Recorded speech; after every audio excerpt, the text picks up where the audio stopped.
there are a lot of guys that like will chew your head off. If you come in, you don't know the music, or you don't play, you're messing things up. Music is like one of the most powerful stamps in a timeline. You ever hear a song that like you heard, oh man, that was popping in high school, and the moment you hear it, it's like, I go right back into that memory, right? Like, I didn't grow up with songwriting. Yeah. I write songs now. What's that process like? Oh, it's the best, man. It's the hardest thing in music, in my How opinion. So? You're not gonna find it here. You're gonna find it from like here and the soul and like connecting stories. What has music taught you?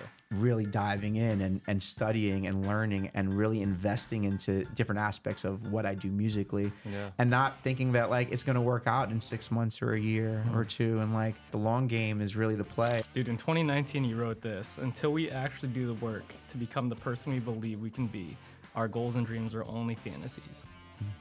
Wow. Cheers, brother. Cheers, brother. James Gabriel, baby. Yeah, thanks for having What's me, up? man. Thanks for coming. How's the audio setup from a professional? It sounds pretty good to me. Sounds pretty good. I hear a little bit of the room, which, Okay. you know, Yeah. you can deal with that later. But yeah, it sounds good. What makes like a good studio setup? What makes a good an ideal studio setup is an environment that you can hear. You don't hear the artifacts. Sometimes you want the artifacts of the room. Sometimes rooms have different qualities that you actually want to be captured. If they're not like problematic, or there's no phasing or weird stuff or flutter. So I just got real technical. Yeah, but it's sure. like, a room, but ideally you want an environment where you can cut a clean signal and that allows you to process it and treat it in any which way without having to deal with like other things like hums and noises and, any of those things. When you walk into like any type of studio, do you analyze it? Does Does your producer brain go to all those facets first? For sure. Yeah. Like, I think it's like when I go into a studio, I'm like, oh man, what gear do they have? Sure. Like, I'm always looking for, just vintage pieces or like cool instruments. And then Why do you look for vintage pieces? because vintage pieces have character and they have flaws and they have things, and like they have electronics and electricity goes through them in ways that each one of them like can do a different thing. Give me an example. It's like driving a certain compressor, right? Like a vintage compressor, or if you take a modern day version of a compressor, let's say a reissue, and it's built to spec, right? Some would argue that like, Can you describe what a compressor is? a compressor is like it's essentially a piece of gear or like an equalizer. Equalizer. You do Yeah. EQ. Okay, maybe that's easier to describe because compression is actually pretty difficult to explain. But EQ, right? So you can arguably say that like if you have a vintage EQ, and most people know EQ is like low, mid, high, and if you want to go deeper, it's high, mid frequencies, low, mid frequencies, and you can split up the bands and whatnot. All of these things are like these like frequency ranges. Can be manipulated, and they are manipulated because you're sending audio through them, and audio is hitting a series of like transistors and like electronic components and things that make it do what you want it to do, right? And so certain people, like certain individuals or audio engineers that know how to manipulate and work those types of like vintage pieces, like they know that they can do special things that you can't do with a new thing. Like the electricity doesn't hit it the same way, or maybe there's a characteristic, or there's a tube in it that drives a certain way, and you can push it and create a unique sound because they don't have that technology anymore, or it doesn't exist anymore. Or it's just old. You're using pieces, or there's pieces or components in that whether like some of the components were made in America. Now a lot of stuff we're getting are transistors and all those things, they're not made in America anymore, and it doesn't make it not good. No, it just makes it different. And when you're seeking out that thing or that characteristic that like people are, they may know like, oh man, this studio has this, vintage, LA2A or something ridiculous. And like, I know it does this thing. And like, and then people go for that. But now you have all these really cool audio companies like Universal Audio that essentially like can send signal into these pieces of gear, and they create like really, really awesome software emulation versions of them to kind of essentially use those pieces or those unique aspects of those specific types of gear in different studios, and they talk about it, they like advertise it, and it brings it into your computer so people in the home studios can do that. Like a professional might be able to distinguish like the difference, maybe. So like there are professionals that like love to do things like that, and they do what you call like as a shootout, or they like do a side-by-side comparison to see like the differences, and they'll measure it. Like, I just watched one the other day with the new Roland Juno keyboard, and then like a vintage Juno 106, and like they were doing the side comparisons of like the same patches and like the characteristic differences, and yeah, it's like really, really close. Like I mean, but it's not. It doesn't sound exactly the same, right? To me, like that stuff is like debatable because you're gonna process the heck out of it anyways. And like I understand, and trust me, I'm a lover, and I've had vintage Juno 106 in my studio arsenal. Sure. I'm about that life, and like I understand it. But like for a person that doesn't have that and they have the new one, like does it mean they can't produce and make records or like do cool things? No, of course they can. It's like, so I guess why are you so fascinated or pay attention to the Juno, the old Juno in a studio when you could replicate that sound based on what you have? Because no two Junos sound the same. Okay. And like that's the thing, you start getting into the understanding of the electronics. It's like, remember I was talking about people are looking for that characteristic or that aspect that they know they can achieve because they've heard it on classic records, right? They know that this thing does this thing, or like keyboard sounds a specific way, and so your goal is to get the original, right? Where everyone's always looking for the original. Yeah. Hello friends, I hope you are enjoying the show. I just wanted to chime in and talk to you about Bucked Up. If you need more protein in your diet, creatine to aid your muscle growth as well as recovery, or pre-workout for your demanding sets during your workouts, Bucked Up has you covered. I use their Snickerdoodle protein and creatine monohydrate every single day. And on days I don't feel like working out, their BAMF nootropic pre-workout keeps me swinging kettlebells, running mountains, moving weight inside and outside the gym. If you'd like to try them out and save some money, use code NateBiltz1 for 20% off any order. And back to the show. I had this 1990s like rock star on like a couple months ago. His band's called The Y Store. I don't know if you heard of it, but we were talking about the making of records and how like the new way of like how people create records is totally different than actually engraving the record. Yeah, used to like real vinyl is like it's etched in. Etched in. Yeah. Yeah. And so very few people still make it that way. Yeah. And that's a great example of just like how nice it is back then versus maybe a technology that is maybe just as good, but the quality is not. It's different. It changes. And like, I mean, vinyl, that's a great way, a simple way for people. Like you can still listen to the same songs, right? On vinyl. And on Spotify, on your computer, on your computer, or whatever, however the medium, right? But all three iterations of those things will sound different, like because of the medium, right? Or the format, or the technology, or like the fact, like it's just different. And so when you're trying to achieve that classic sound, where records sounded a certain way, people are gonna try to achieve like that goal by approaching and getting certain types of gear to make it sound that way. Yeah. I just got this old record player. I'll have you check it out. It has all the frequency knobs that I don't understand at all. So that's dope. Yeah, I can't wait to check it out. That's cool. What do you call it, bro? I was in Boston a couple weeks ago. I love Boston. And I was I passed by like the Berkeley School of Music. Yeah. And I know you went there. Yes. And you did a talk there recently about like careers. And how was it going to one of the most prestigious, probably musical schools in the world? Yeah. And what was your experience like over there? Yeah, I mean, so yes, I went to Berkeley College of Music, and I recently revisited the school to talk at their career jam, which was really awesome. Like, I mean, they just had so many industry professionals. I mean, guys just crushing it. Some of my colleagues, my peers.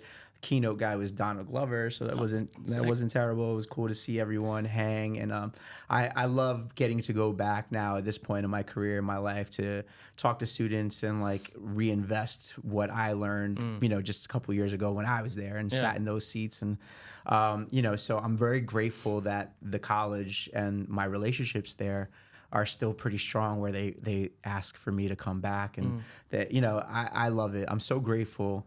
When I went to Berkeley, my goals initially as a kid or as a teenager, coming out right out of high school, was to be like the most famous jazz drummer or Latin jazz drummer in the world. Like, it wasn't even piano. It was mostly drumming. So I got a scholarship to go to Berkeley as a drummer. Oh, really? So I grew up playing straight ahead jazz. Nice. Like, grew up in the New York scene. My dad's a percussionist, Latin percussionist. So I grew up around music my entire life. My mom's also a singer. She sang at church. My dad played in bands. He would take me on the weekends with him to like all these like cool, shows and gigs everywhere.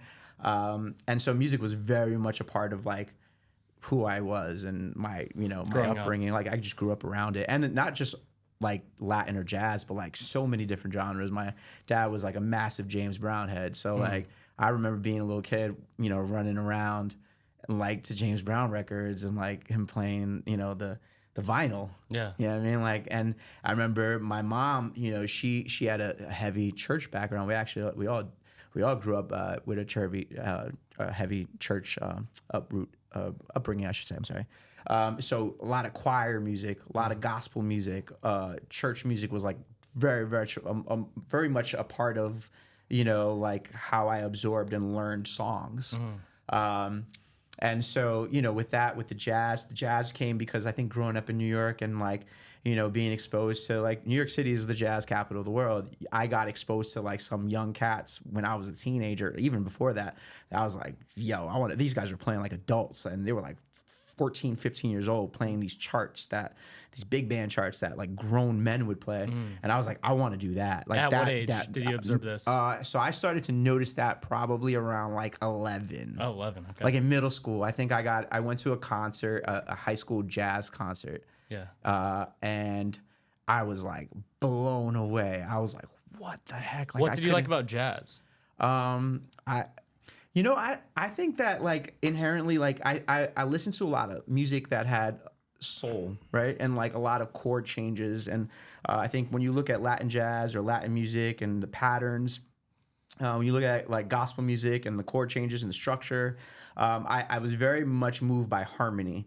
And a lot of these genres that I just mentioned, blues and all, I mean, jazz comes from blues, like all that stuff. They really, the foundation of jazz is blues, right? And jazz is kind of the fundamental, like I would say, genre that allows all of these other things to come out, R&B, gospel. Like, there's a lot of jazz influence in this music. And so for me, I think listening to charts and listening to, bands that were like these full, 20, 30 piece, big band orchestras have this amount of like power and sound and do these beautiful, like, create this beautiful sound with chords and blending and then just be able to, in a drop of a dime, get down real small and like it's a 3-piece. It sounds like a trio, and you're like, ooh, and they're burning and they're fine. There's an excitement that when you experience jazz at that level, like the way it impacted me as a kid, man, it was just like, I want to do that. And I think there was an interest in me in terms of the skill, like the crafts, like the craftsmanship of jazz. I respected how serious the guys took the craft. Was it like the movie? Everyone always asks me that. What's the movie called? Oh my God, now I'm spacing it. Oh my goodness, the drummer. Jeez Louise. Yeah, the drummer. Yeah, why we forget? Bro, we know this. This is annoying. I'm trying to figure out the name of the guy. The actor. actor. My God, what's the name of the movie?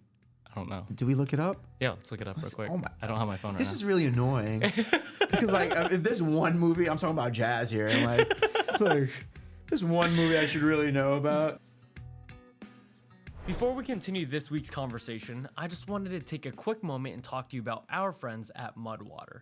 Their original blend is a coffee alternative made of 100% organic cacao, masala chai, turmeric, lion's mane, reishi, and cordyceps to give you natural energy and focus without the jitters or crash.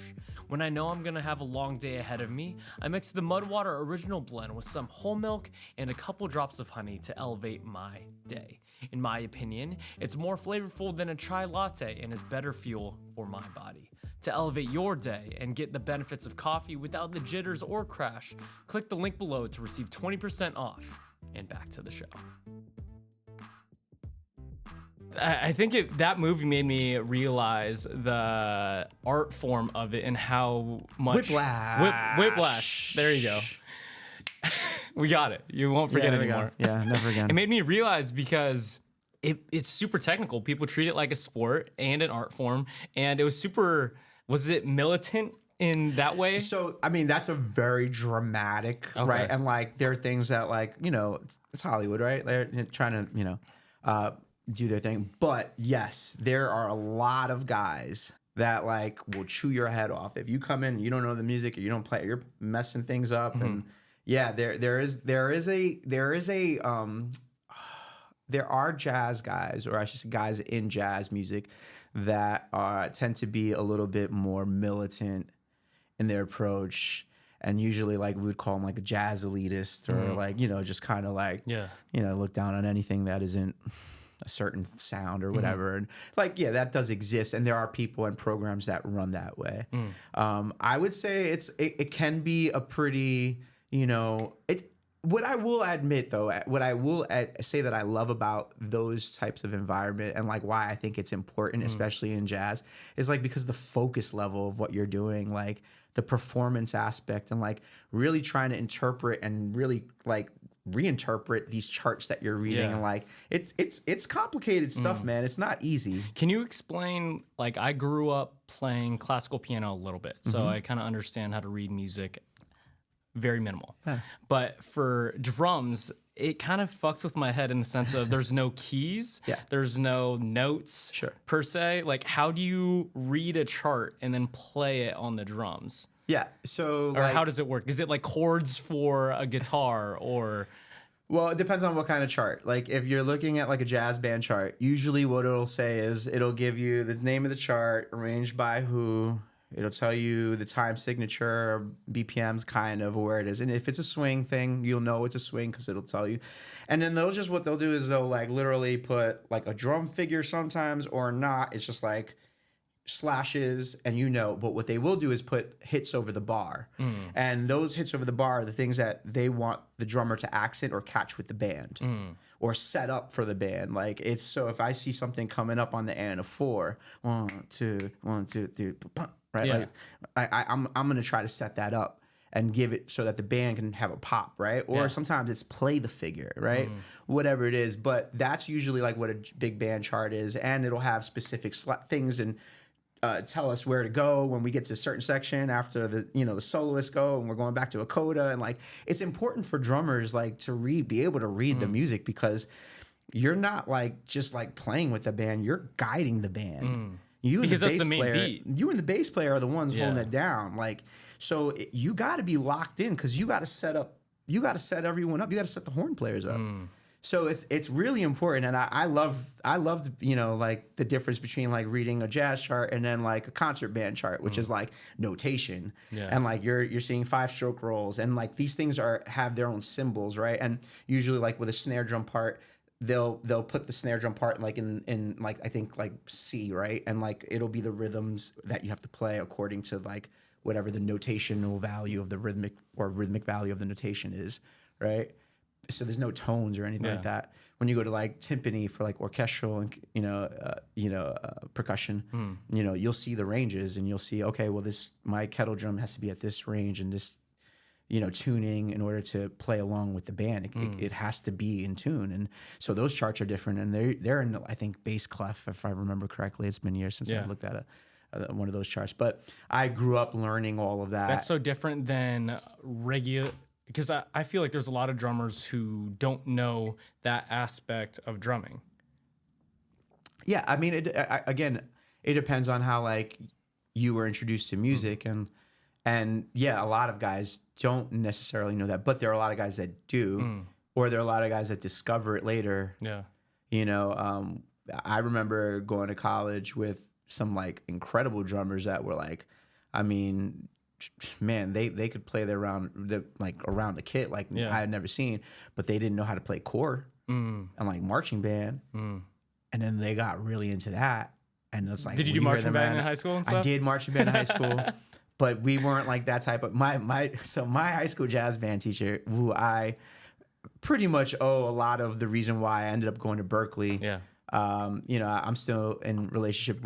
I have a great relationship with him today. Yeah. No, he's a mentor of mine. Mr. Roselli, if you're out there listening.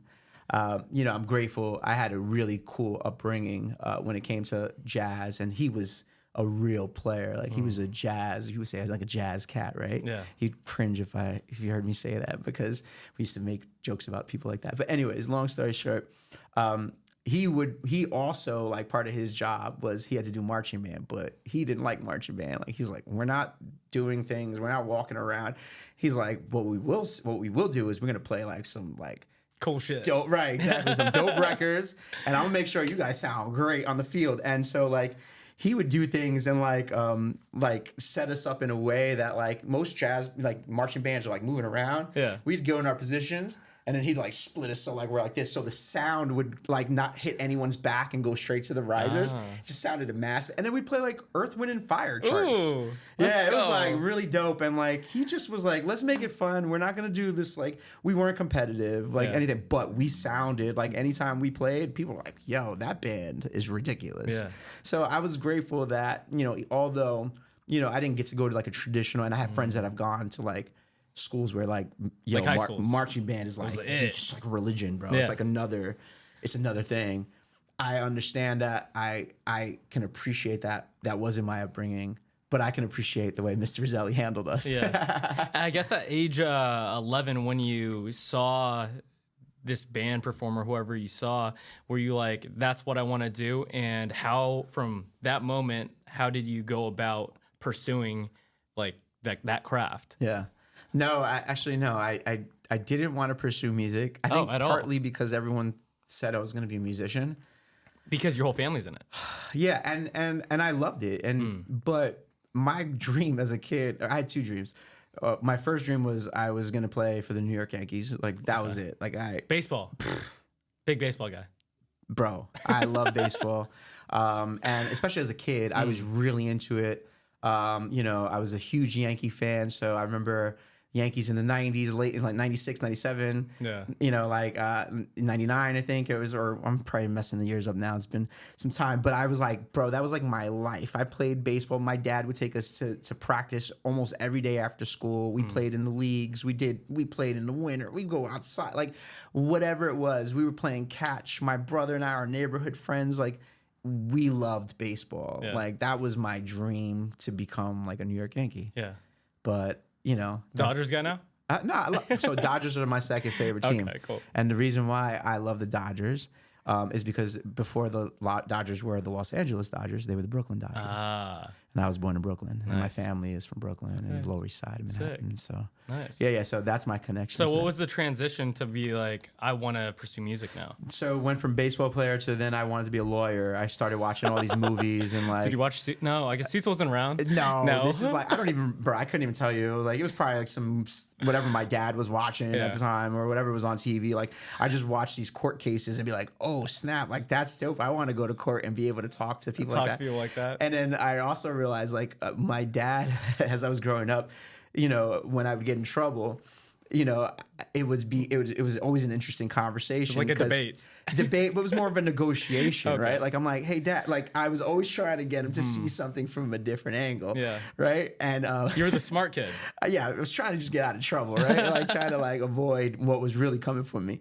And he would just like, it was funny because he would like laugh and be like, this kid, you should be a lawyer. Like, you're going to be a lawyer. And he'd still discipline me and whatever. But like, it was so funny. He would always like set that up because like I could see him like being compelled by like, oh, that's kind of crazy that you're saying that or whatever the situation was. Yeah. But yeah, so that was that thing. And then honestly, what ended up happening was my music teachers were like, in school, I had some music teachers because I didn't take any private lessons. I didn't study outside. I really just learned everything from school and from my dad and from church, really. Wow. Those were my we didn't have the money to do lessons and stuff like that. And so I'll never forget my high school teacher.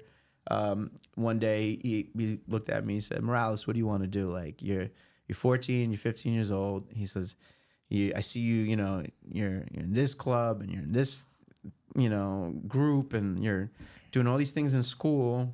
He's like, you're in jazz, but like, what do you really want to do? And so I started to share with him what I felt like. I think I want to be a lawyer. And then that's where he broke it down to me. He was like, hey, I just need you to understand, like, I don't tell most people this, but, a lot of kids will come to me and say, hey, I want to go into music professionally. He's like, and I will usually tell them that's not a good idea, because he doesn't see that they have the talent, or he doesn't want to set them up for disappointment, or B, he would always suggest, if you want to go and get a career in music, become a music teacher, because then at least he felt like responsible in the sense of like, hey, I'm setting this kid up to succeed. And then he came and talked to me and he said, I don't feel any of those things with you. I feel like when I look at you and when I see you as a musician in my band, he says, I see you playing drums for like Janet Jackson. And I see you recording in studios, and I see you like touring the world, and I see you like, he was literally speaking my future, like as a 14, 15-year-old kid. And I was just like, wow, like this is crazy. And he was like, and I just really want you to think about this, because not many people get this opportunity. Not many people even realize, that this could be a way. And I don't think I realized that I had maybe the it factor at that time. Or what were the characteristics and traits or skill sets that what's his name, Mr. Roselli. Mr. Roselli saw in you that made him say that you think? Because I think it was how quickly I could learn anything, or if I heard something, I could like replicate it. And even if I didn't understand the instrument, like I would be like, oh, so I also played like a little alto sax, right?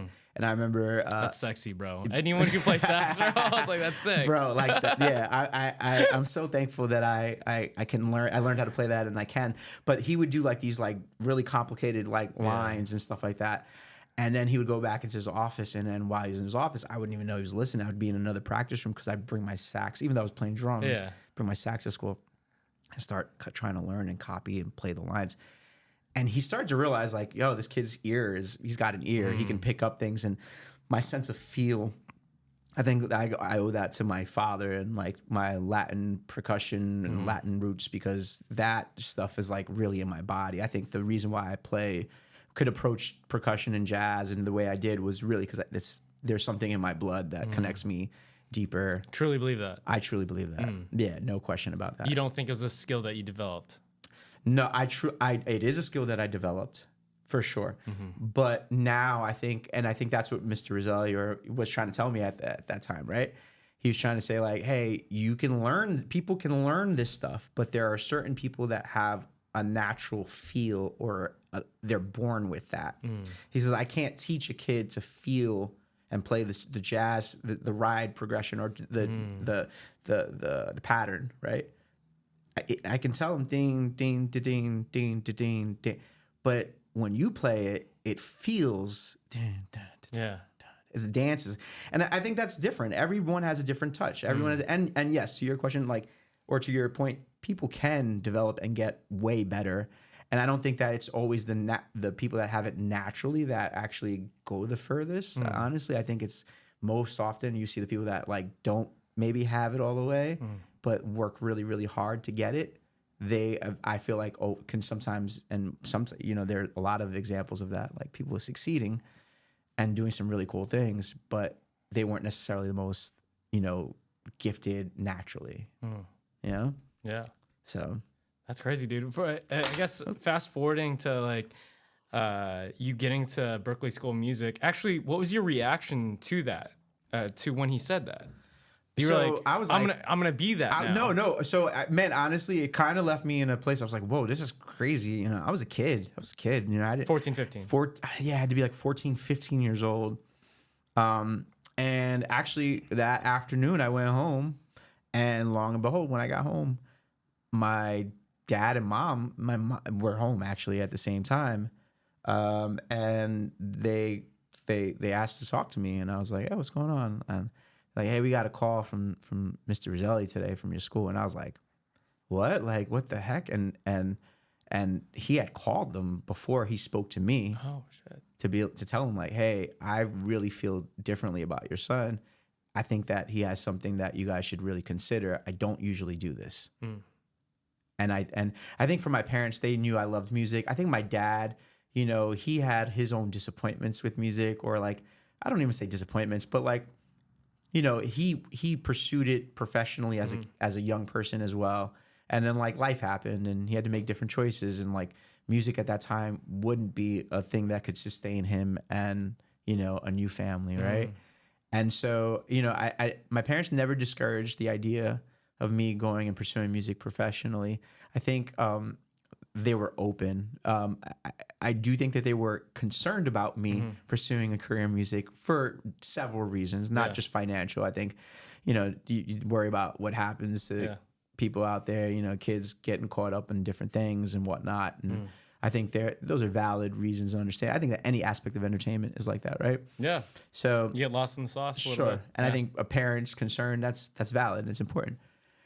But, when I heard it coming from them, and it was like, my mom was just like, "Hey, you have a gift. You should really think about this." And I was like, whoa, this just got intense. Like, and this all happened within like a couple hours, and like, this is just wild. And so you're like, no more being a lawyer. Yeah, no, I think that it just really made me change my mind. And I think once I heard from my parents and they were like, this is what your teacher's saying. And like, if this is something you believe you want to do, we support you. And which is crazy, bro. Yeah. Like, it's not normal. You know what I mean? Isn't it crazy the impact the people you care about tell you that they believe in you? Like, when people around you who you trust in, who you value their opinion, truly believe in something that you don't know if you believe in yourself, you're like, whoa. Yeah. Like, it's something special, truly special. It's like a super, it's kind of like you just get this feeling of like, whoa, like that, I don't know what to do. Like, yeah, I mean, that's kind of like the beauty of like seeing the potential in life in others. Like, and seeing, I think now that where I'm at in my career, and, Did you ever play for Janet Jackson? I didn't play for Janet Jackson, but J-Lo's cool too, which is great, right? Like, but my homies play for her, and like I've played in bands with those guys, and like, and I've been on tour with artists that I would say are pretty awesome. Solid. And like, you got a good roster, bro. I'm not mad at like, listen, I didn't play drums for Janet, but I've played keys from some incredible, powerful women. Yeah. And, and some incredible, powerful male artists. And like, it's been a great ride. Yeah. So I'm very thankful. I can't believe that I get to do what I do. Yeah. And like, not only am I playing like drums, like for some of these artists, but like I'm also traveling the world playing keys, and then I'm also writing songs. And what's that feeling like looking back at that story right now of your music teacher telling you that he sees this vision of you playing for big stages and for these big artists, and then now X years later you're like, oh shit, I'm doing the thing? Honestly, man, it's kind of surreal. It really feels like, wow, how did I get here? And I still feel this sense of like, I haven't even arrived. Yeah. And to be able to live and wake up every single morning, every day, and for my days and my months and the season of things that I'm doing, whether it's touring, whether it's playing keys, whether it's writing, whether it's producing, it's all circled around music. And like the fact that I get to do that every day blows my mind. I'm very grateful. I don't take it lightly.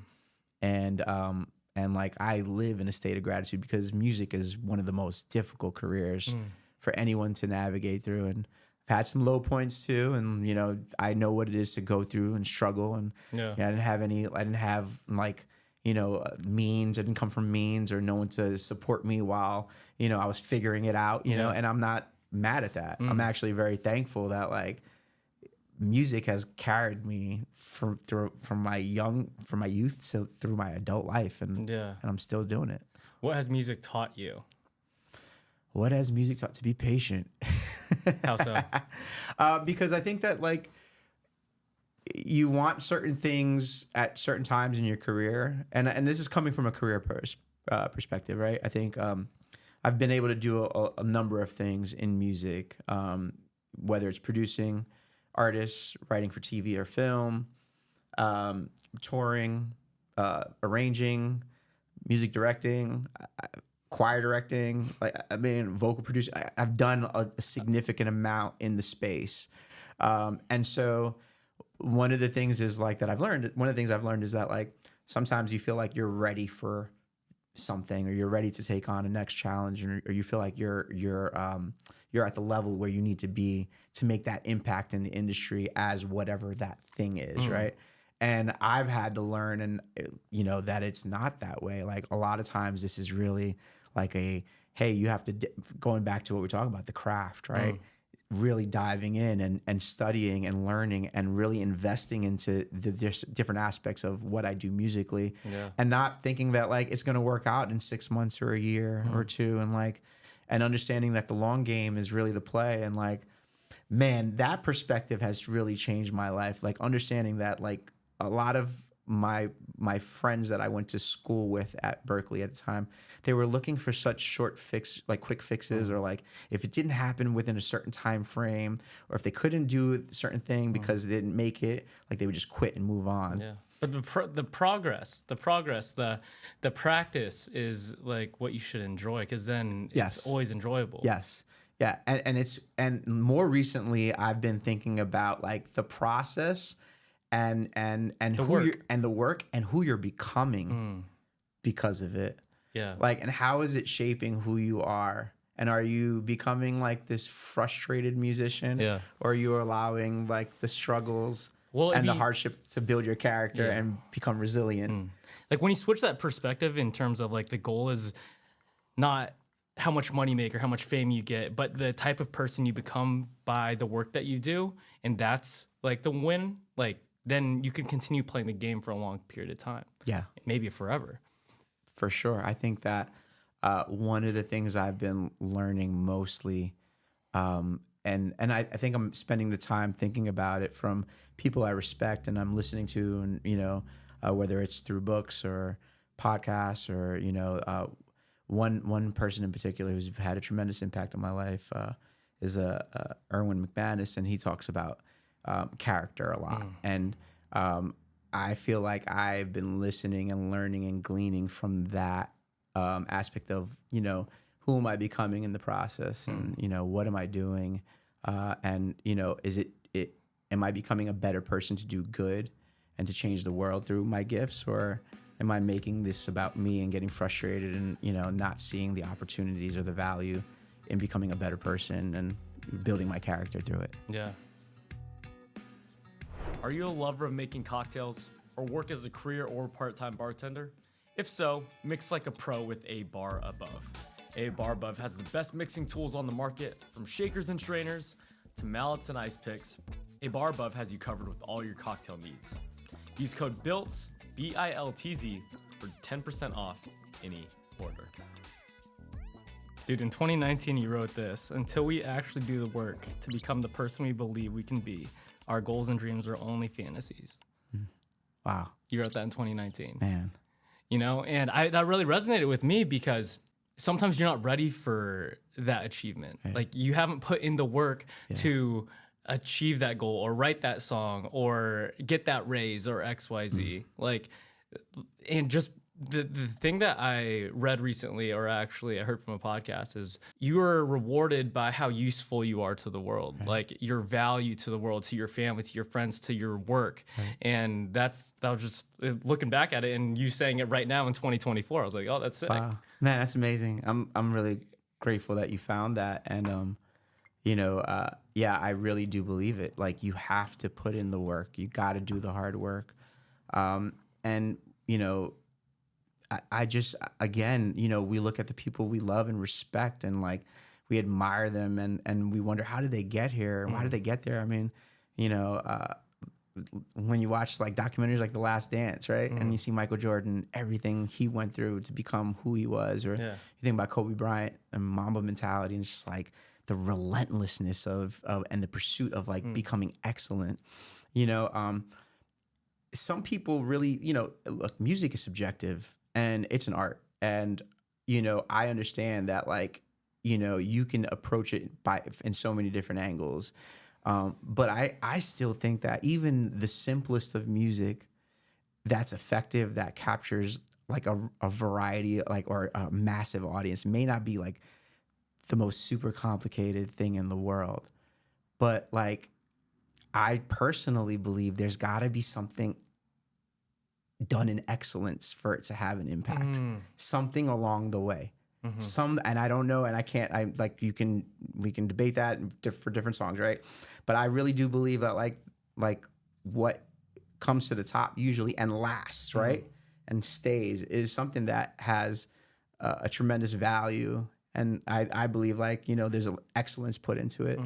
One thing that changed my perspective in that point is I trained this really big YouTuber, like 2+ million subscribers, XYZ, and I asked him about his like work process, his planning process, and he was like, I spend months thinking about a video. Like, I write ideas about it, I plan scenes, how the lighting, the transition, the XYZ, and I was like, oh, there's so much more work that goes into this than the viewer sees. Right. Same thing probably with your music production and everything. And a lot of people too, when they come here and look at the podcast, they're like, oh, like, I didn't know this much equipment, this much planning or follow-up goes into it. Yeah. And then that switch, or looking at Michael Jordan or Kobe Bryant, and you see that Kobe's playing 2 hours of practice right before a game. Like, who does that? Did you hear about... I think I learned about this today, maybe, and I don't remember where I heard it. But did you hear that, like, when like the Lakers didn't make the playoffs, that Kobe would have the guys play pickup games through the end of the playoff season, so they could feel and understand what the endurance of. No, man, I it may have been like on I can't remember, like I'm just drawing a blank as to where I got that.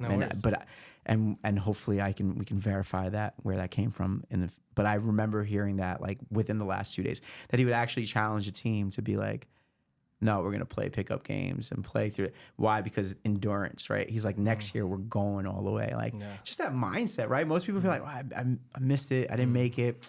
Man, I'm just going to chill out. Better, next year. Now I'm going to go hang out. I didn't get that job.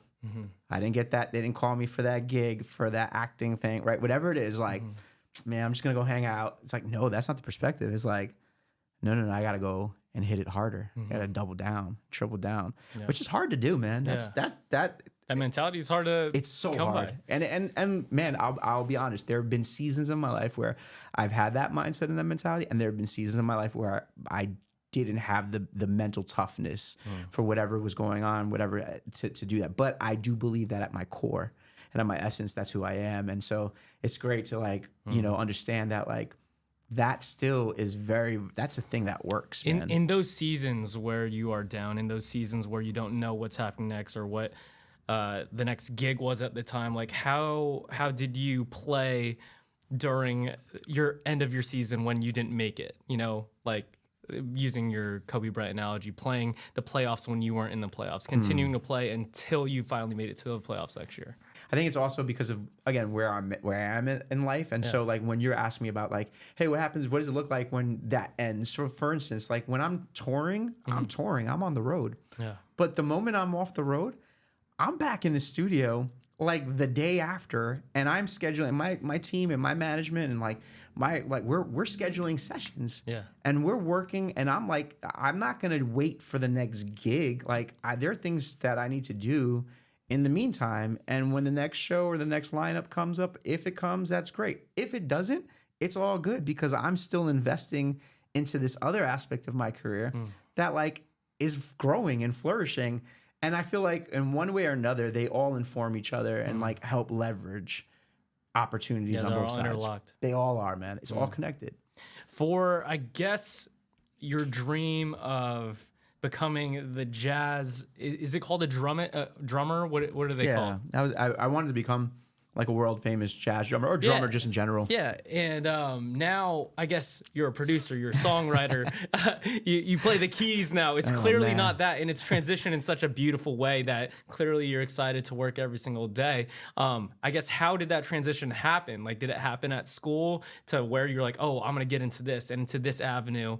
Or, Yeah, no, I think that like, so I kind of pursued whatever I was interested in. You know what I mean? Like for me, it's been like some more? Yeah, I'll take some more for sure. Thank you, sir. You're welcome. I think it's always been like, so I remember a time in my life where there was a certain person, and I know he meant well, man. I know he did. And it's funny because I remember having this conversation with years later with someone that actually overheard that conversation. And the conversation was this. They saw me as a young kid. This guy was a couple years older than me. And he saw me bouncing around at a rehearsal between instruments. I was playing piano, then I was on drums, then I was on percussion, and then I was on whatever I could get my hands on, right? I was young, I was a kid, right? And he kind of was just like, hey man, I see you jumping around. He's like, you need to focus on one thing, because if you're gonna do one thing, you gotta be great at just one thing.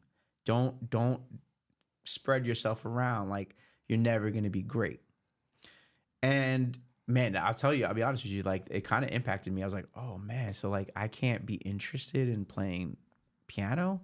Like if I really want to be a drummer, like I gotta just focus on just playing drums. And it was confusing. And I say he meant well because I understood he was just like he was trying to project a sense of focus, right? But what I don't think he understood, and I think also the time was different, right? Like, so if I were to see a person do that, or a child or a human doing something like that and jumping around from one thing, my what I've learned now is like, man, that's really awesome that you're doing. I don't just see you as a drummer, or I see you as an artist, because artists express, man, we are living in a time where you can express yourself artistically. And you can learn everything so quickly because of social media. It's unbelievable. So I understood the aspect of like, yeah, maybe if I focused on just becoming a drummer, but then what I would have eliminated all these other things that have happened in my future. And man, maybe being a world famous, or like if I had focus and I just put everything and just put blinders on drums, God knows where I could have been. And I'm okay with that as well. Like maybe I would have done some really cool things. But like when I look at my career choices and the fact that I built a production company and that I built assets and catalog along the way, and that I still get to travel around the world with some of the biggest artists out there, and and like I can do TV and film, and I can do it blows my mind. I'm very grateful. So yeah, I'm thankful. I think that like it was cool. I understand that aspect, but I would say like we have to encourage people, man. Now we're living in a day and age, like you said, that you can learn anything and everything like in ways you couldn't do that like 10, 15, 20 years ago. And like I believe like the true artist, the time for the true artists to emerge, in whatever way you're communicating your art form, and however that is, whatever medium it is, the sky's the limit, and you can do whatever you want right now. And I think everyone should be doing all of it. Yeah. I guess, did you have that epiphany in school after that conversation? Yeah, once I got to Berkeley, I realized, like maybe 2 weeks in, once I saw teachers undercutting students for gigs that like I respected, I was like, it changed my perspective, and I was like, nah, just doing one thing is not it. Yeah, everyone always says that jack of all trades is a master of none, but do you know the actual quote? Is it jack of all trades, master of none? But oftentimes better than a master of one. There you go. And dude, I've had that conflict recently until I heard that quote probably about a year ago now. And I was just like, oh, you just got to do one thing, dude. You can't do all these things that you're interested in. And then I was like, you could do a few. Yeah.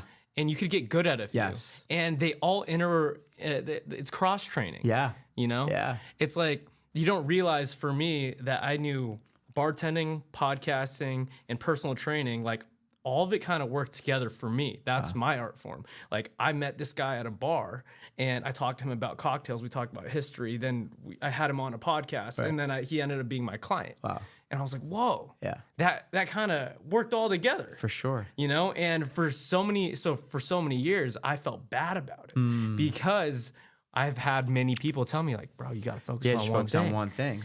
And then I heard that quote and I was like, no, fuck you guys. No, yeah, I really don't believe. I mean, yeah, I think, and I understand people's intention or why it's from a good place. It does come from a good place. But like, no, we're creative beings, man. Like we're the only species on the entire planet that can be creative and create new realities and create new things. Like no one else can do that. So like, why would you limit yourself to just one form of creativity or showing your creativity in one way? Yeah. Like, I think it's beautiful when musicians or, instrumentalists transition into other aspects, whether they're arrangers or producers or writers or songwriters. Like I didn't grow up with songwriting. Yeah.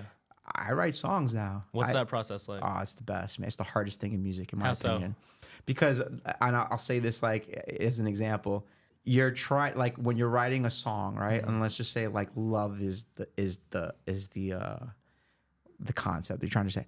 You're trying to figure out common concept. Let's just say you're trying to say I love you in a completely brand new way that the world has never heard before. Okay. And like that's just a very I'm not saying that every song is about love, right? But like if let's just say that was the concept. And the challenge of it is you're not gonna find it here. You're gonna find it from like here and soul and like connecting stories and words and wordplay and like cadence and like very specific things that like are things that are very specific to songwriting that like honestly have transformed my life and the way I think about music and the way I think about songs and music and reaching the world. Because I think songwriting is probably, in my opinion, the most difficult aspect of music.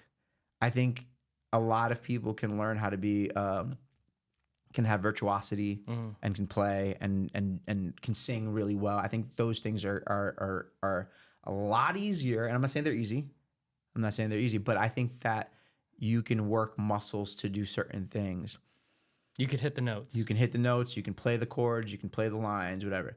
But writing, and a lot of people think they'll go, I'll write the song. And then when you sit down and write, and you're like, oh my God, I'm saying a bunch of nothing. And I don't know how to put this together. And I don't know where we're going. What's the story? Like, or then it just sounds generic. Yeah. It just sounds like another song. You have a concept of love, right? Sure. And you're told by the artist that you're working with that I want to write a song about love. Yeah. And you as a producer or writer have to start writing a song about love. So where do you go from that concept? Yeah, I'm going to ask like, so what's going on in your life? Like, what's your love life like? I'm in a great relationship. Tell me about it. She's amazing. We spend nights watching movies and drinking wine. We have good hobbies. Yeah. What else? I don't know. Like, it's just a great time. Like, she's beautiful. Yeah. She makes me feel warm inside. Yeah. Yeah. So I think like it's like taking aspects of that and like, like. So you have this conversation. What? Oh man, the first hour of a writing session is like a therapy session, man. It's like laying everything out on what's going on in your life. What do we, how are you? What are you doing? So you're trying to make the song about that specific artist. Yeah, because if like people can sense when something's not genuine. We don't live in a time where manufactured music moves the same way it did. Now, maybe in certain mediums. EDM, maybe. Yeah. Or even like when you think about like sync licensing and TV, and sync licensing is music for TV and film, right? It used to be back in the day, you could write stuff that like, oh, this will work really good, on, like no one cares. This is going to sound really good on TV for this show, right? And it's like that changed. Like now it's like TV programs and like movies, they want stuff that like, yeah, they can clear real easy. And that's a whole other thing. Like when you talk about music for TV and film, but they actually really want it to be connected to something that sounds like authentic and real and genuine and has an artist attached to it, and so like I think that like people can feel when something is manufactured, and sometimes those things go and they can last a certain way, but like I think for an overall artist, like you want to be able to write songs and connect with people so that they can actually understand what it is you're going through and see themselves through your songs.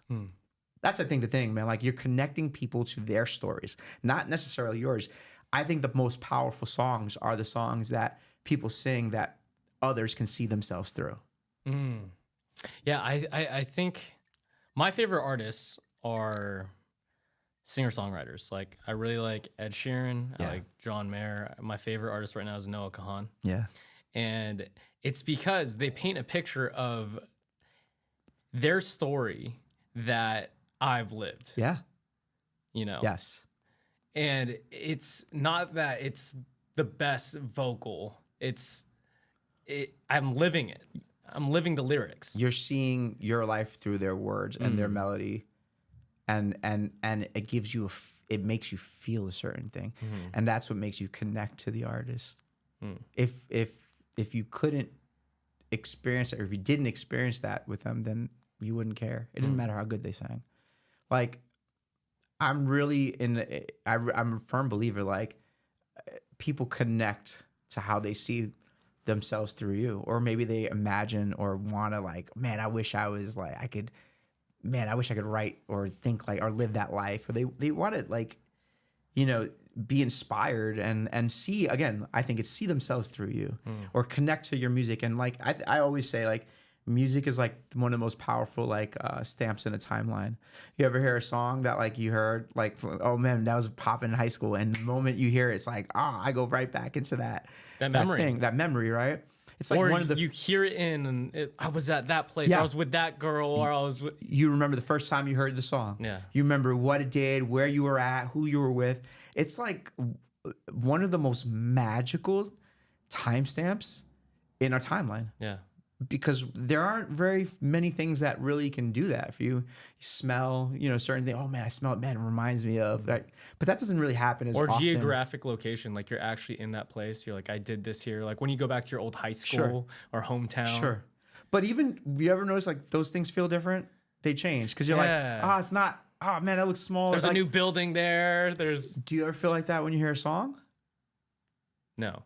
Takes you right back. Yeah. It takes you right, like, it's time like travel. It's time travel. I think music provides a way of time travel that like no other form of creativity. I never really thought about it that way. It's stamping the timeline of your life. You remember certain songs at certain phases and stages of your life. Yeah.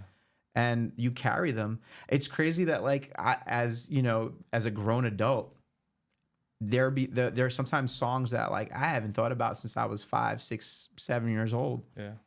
Like I couldn't even tell you the title, the name of it, but I hear a melody in a different song. And you don't even remember the song. And man, let me tell you the connection point. And it's like I go back into my childhood. I'm like, whoa, I forgot about that song. Yeah. Man, I know that song. Like, and I'll start singing even if I don't remember the words or whatever, but the melody or what it made me feel. I'm sure maybe there is something else that does that, but to me, like when I think about it, music does it in the most powerful way. And then some artists do that because they've affected you in that way too. Like I saw you post DMX when he passed away, and like how he affected you. Yeah, man. Yeah. I love DMX, and I think that when you hear DMX, like he has so much power behind his lyric, but you heard the brokenness, and you heard like the power, but like the struggle, And I think a lot of people can connect with that. You know, I think that and the uniqueness of his voice, man. Like the guy's voice is just like, you hear him and you're like, yo, that's X. Like there's no other person that sounds like that. He was just such a personality. And like, again, I think that like, again, music is for me how it connects to people. And I really believe that the picture that he was painting in his music, you know, for some people it resonated in a very real way. For some people it resonated in a fantasy driven way because they weren't about that life. They didn't live it. But he was able to reach a lot of people. And, you know, I think him passing the way he did and how soon, and, you know, and it stinks, but I hate whenever we lose someone we love in music or lose in general. Yeah, Mac Miller was a big one for me. Yeah. How'd that make you feel? Yeah, I mean, one, he was just like young, right? Yeah. And then two, like,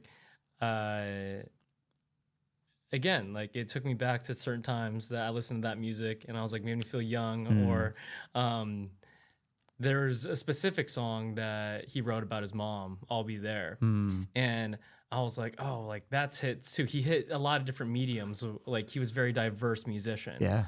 You know? Yeah. So why do you think that so many artists, in my opinion, from observing certain tragedies like this, are so broken, but they create some of the best art? You see it in comedy as well. Like some of the most funny people are just the most broken. Yeah. There's a place that I believe that creativity really does bring a lot of healing. And even if you're like creating from a broken place, I think that the process in itself is healing. And if you're looking for a way to escape pain and communicate that pain, and sometimes the best way to do that is through the art or through art, and whatever that art form is for you, whether you're a painter, writer, a musician, whatever it is you do, and not just limited to those three things, all forms of art. I think that like pain is something that a lot of people connect to.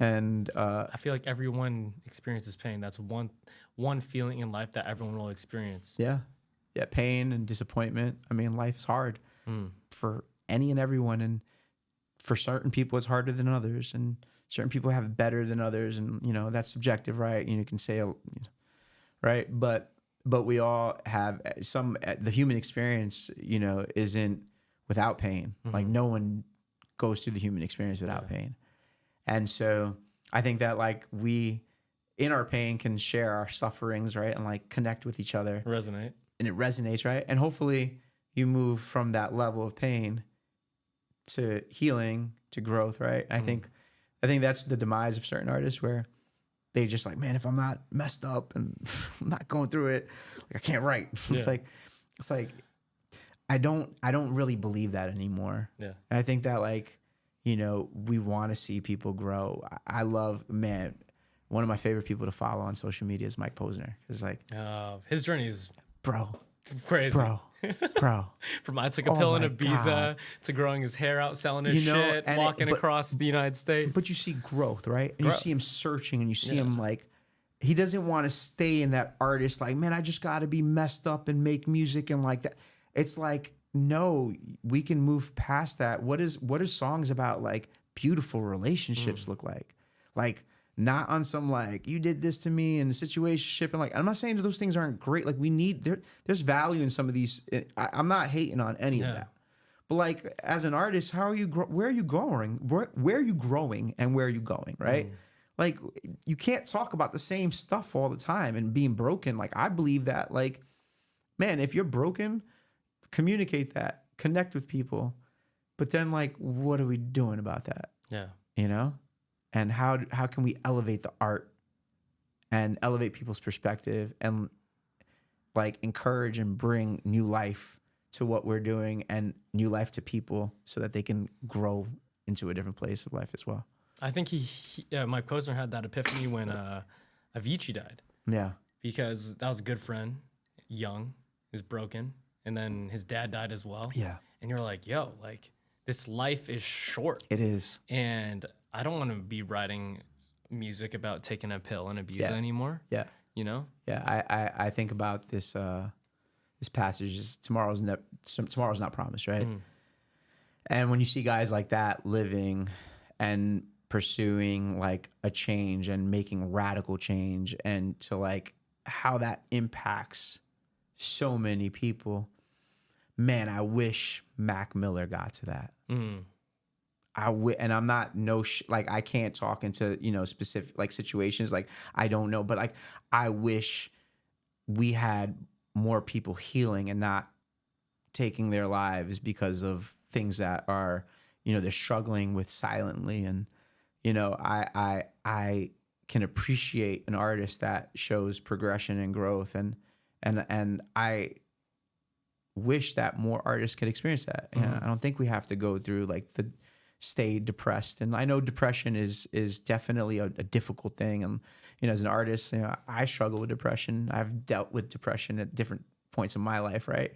I'm just so grateful that, you know, people like Mike Posner or like other musicians, or, you know, that I've seen come through some really difficult times. My dad was my hero, man. My dad is my hero because he's the example of like, you know, someone who was caught up in some stuff and, you know, and how his life changed. And everyone loves a good hero story, man. And it's like, you want to be that for someone. And not to get in some weird hero complex or anything like that, but I want to be able to show through my art and my music and my life, man, that like, you know, there's growth, and pain isn't the only way of expressing art. Like beauty, like just wonder and curiosity and the imagination, like, man, those are deeper, like the possibilities, right?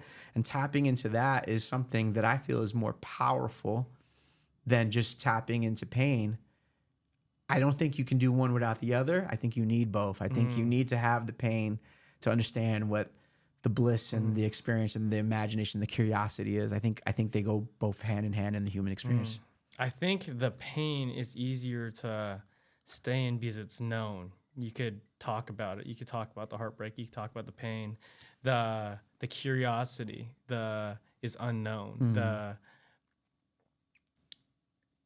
The future is unknown. The beauty at sometimes, like in some experiences, is known, but like it's harder to articulate. It's harder to share too, because like it's not what you're going through at the current time. No, it's actually most times scarier because you're like, man, I know what I know, and I know what to lean on, and I know how, right?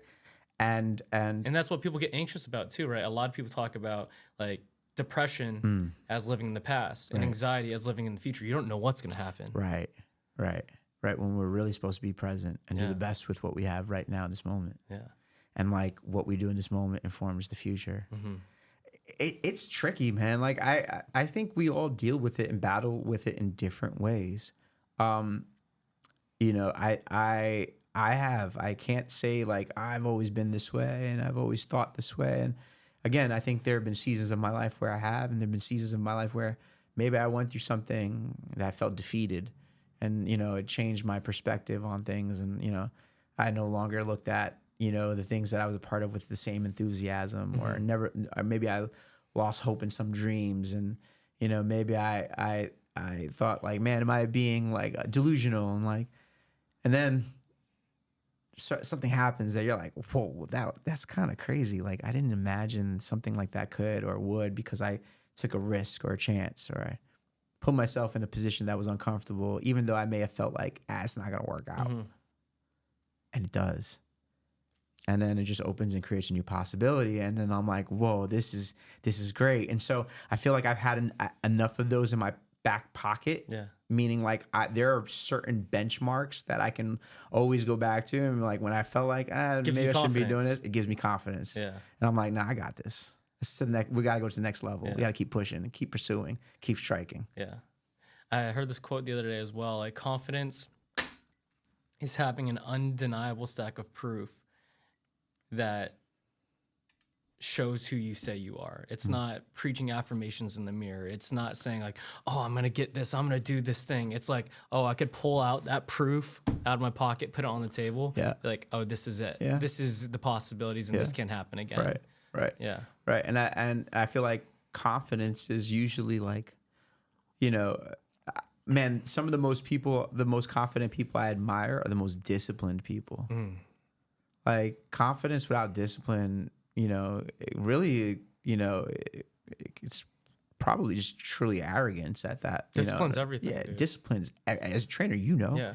like you gotta show up. You gotta do the reps. But it's with everything, right? Everything.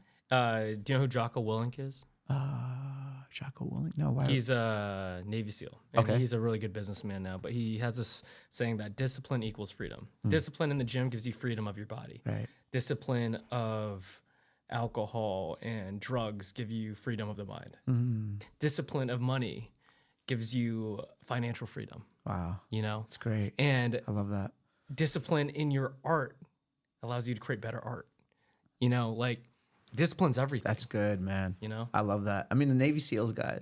I mean, but like I think about how you and I met, right? Like I think about, just you, who you are, and what you do, and not just this and other areas of your life, and like, the fact that you are a disciplined person, and you like, I remember being in some of your classes, and just, the way you demonstrate who you are through what you do, and that encourages and motivates people to want to do what you do, especially 100%. how you push them and how you motivate them, right? And I think that's like really no, of course, man. I think that like we're all trying to pursue and move people to their greater selves, but the only way we can do that is by being examples of what that greater self looks like. Yeah. That's one thing that I dislike about maybe the motivational coaches in the world, or some coaches in general. It's like they don't practice what they preach, for example. Right. And if you're going to say, this is the steps to be confident, and you're not confident yourself because you haven't done the steps, then that's not, someone could notice that and be like, oh, I don't feel that trust, Yeah.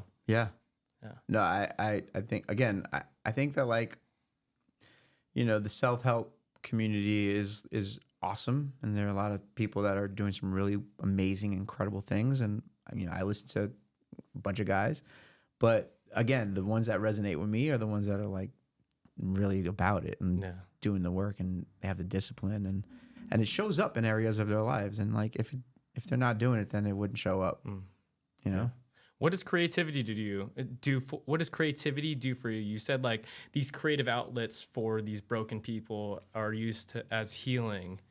It doesn't seem like that for you. Oh man, I'm always healing. Sure.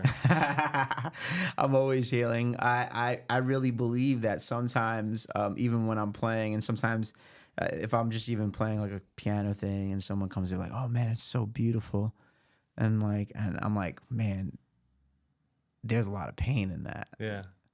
There's a lot of like, that beauty comes from being crushed, from my spirit being crushed at times. And like, and when I didn't have the words to express it, the only way I knew how to express what I was feeling, or to try to encourage myself, is to play things that would change my mood, or, change my frequency of hearing.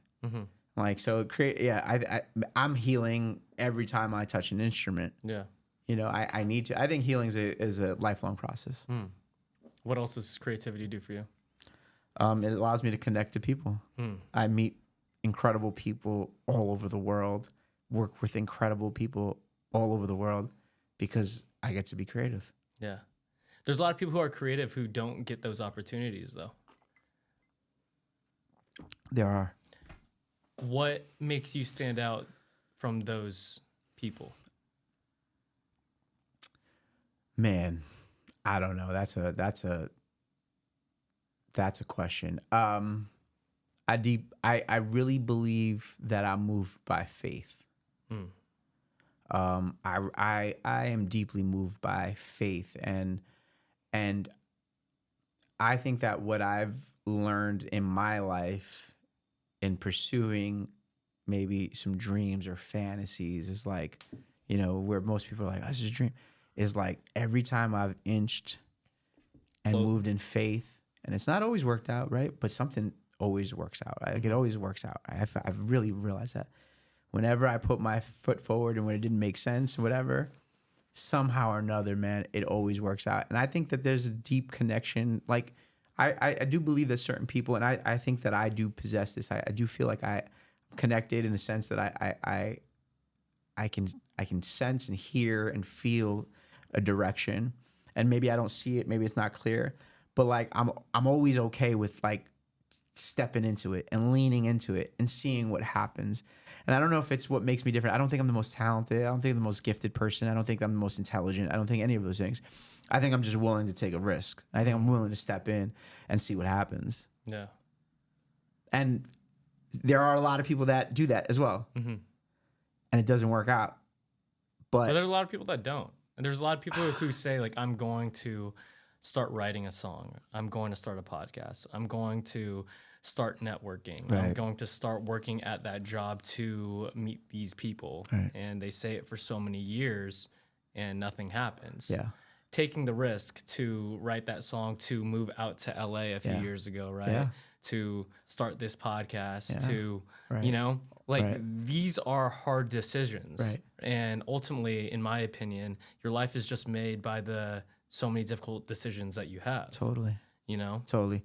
I think like life you get, and you'll understand this, you know, as a trainer, like you only get better through endurance and like resistance. Like you only get stronger and look better and feel better through resistance. And it gets easier. It gets easier.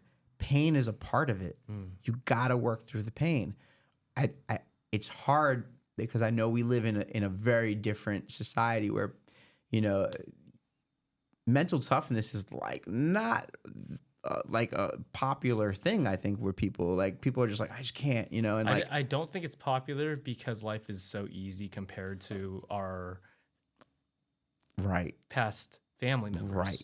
Like when you think about like, and I'm an advocate for mental health. Like I believe in therapy. I have a therapist. Like I'm all about all that. But like when you see certain things happening in modern day society, we're like, what happened with like resilience? Yeah. What happened with like mental toughness? You know, and those are not like, you know, people are like, well, you're being insensitive. It's like, no, I'm not. I really want people to get past and myself too. Like I want to get past the point where like I'm like, you know, like get up, like stop being so like, you got to build that callus. You got to build that resistance. You got to build that thing, because that's the only way you're going to get to where you want to get. And me, you know, shrinking back or feeling like I can't, or just, you know, is in the long run, I just don't see that as benefiting me in the same way as me saying, hey, I may be feeling certain things, you know, I may be going through a difficult time, you know, but I gotta separate my feelings from, you know, my perseverance and where I feel I'm called to be and what I'm supposed to do in life. And it's hard, man. I'm not sitting here saying it's not an easy thing, but like at some point you got to be like, I got to get up and I got to keep going, because if not, I'm going to just sit here and die, and the world is going to pass me by. And then I'll in 30, 40, 50 years, 60 years wonder, dang, what if, man, what if I just had the mental toughness to push through that one moment? How significant of a change, or what would it may have done for my life? And, you know, that's just my take on it. I like to think about like the past generations. I know you talked about your grandpa passing and how he only had like $10 in his wallet, right, to go, to come to the U.S. And my grandpa too, he had $40. Wow. not as much, but that's all they had. That's what they had, right? And they came and they came here to do the thing, to pursue these dreams. And dude, I have way more than $40. Yeah, you have way more than 10. Yeah, you know, and like, whoa. Yeah. They were so excited to come here and willing and do the thing that we just get to do every single day, to create, and willing to do jobs no one wanted. Zero. Like my uncle, I went to go visit him in San Francisco last weekend, and he owns a lot of property, does a thing. And he started here as like a dishwasher, learning English by like plates, forks, XYZ. And anytime that I'm down on myself, I think about my grandpa, my uncle, who like were doing all these shitty jobs, couldn't speak English, and they made it, bro. Yep. And I'm just like, what am I doing complaining about? Like, get up and create, go do the thing, write the song. Real talk. When I think about my grandfather, when I think about both my grandparents and I think about both my grandmothers and the difficulties they had when they came to New York from Puerto Rico, you know, and like what life was for them, like what it was like for them, and like what New York was like back then, and like just hearing, you know, the struggle. And like my grandfather was a cabinet maker working in a factory, you know, like these people working with jobs my grandmother worked in like a toy, like they stuffed toys, like it was just like the basic most like the jobs no one would want. They didn't have the education, right? They came here with nothing. And to see exactly what you said, like fast forward to where we're at, we hit the lottery. We have no excuse, man. Zero. Like it's impossible. And like we have to elevate, especially people of color like you and me, right? We gotta like execute and I'm excited to actually think about like the future from like look at 2 generations from where 100%. we're. Man, 2 more from now? Got no excuse. No excuse. Zero. Yeah. We're privileged. 100%. We have opportunities and access in ways that our parents didn't. You know, and so like I think it's like, how are we structuring that? What are we doing to like build a bigger and better, I don't know if it's bigger, but a brighter and better future through that? And you know, I it's hard, man. I don't know if there's like a roadmap, but I feel compelled as like a person of color and like, you know, and that I've been given this opportunity that it's like, man, I just want to see how far I can take this and like what I can pass down to the future. Love that, dude. Yeah. How was playing Tiny Desk, dude? So much fun. It's probably the number one thing that I have playing when I'm just chilling at home. Oh, isn't this so good? Like all of them are so good. Was it actually? Can you describe like being behind it? Like what is it like? It's really an office. Is it office? It's really. Is it an in office. LA? No, it's in DC. Okay, it's in DC. So like it's really an office, man. It's at the NPR building. And it's in an NPR office. Yes. Okay. Like people come down from their lunch breaks to see whoever's playing. Like like it's wild. It's so cool. It's a genius concept. Do you know how it came about? You know, I actually got to meet like the producers and like they talked about like how they started and this whole deal. What and was that. it? I think it was really just like a content series. It was like really like just trying to like build like an awareness and like I mean, I'm probably not saying the right thing right now, worries. But I know that became this. It was an experiment, and that like kind of grew in popularity and it's funny because like at some of the NPR artists are like, I mean, employees are like all about it, and then it's funny because like you'll see like. And like no one, like they're like so used to it that like they don't care, like they won't come down or whatever. It was like it became a part of like such a natural fabric of what they were doing over there, and just creating like a platform for music that they were like excited about, and like in a different setting, in an office setting. What does it look like to do this, and you know, in a true office environment? I think that's what's it just doesn't fit. It doesn't, but it does. But it does. And I think that's what's really cool. I think people are looking, and that's why I love concepts like Tiny Desk, and Colors is another one that I love. The series. I think that like people are looking for music in different environments to experience them in a different way, to hear them in a different way. You know, like you can go watch Usher, and it's gonna be the baddest show you ever seen live. But what does Usher look like when he's doing acoustic? And it's the baddest show you ever seen. Oh my God, bro. It's like, how does it just get better, right? Also seeing artists like breaking down their whole production to the most simple things is a beautiful experience. And what I would say to that is that's what makes a great song. When you can take a song and strip it down. To its bare bones.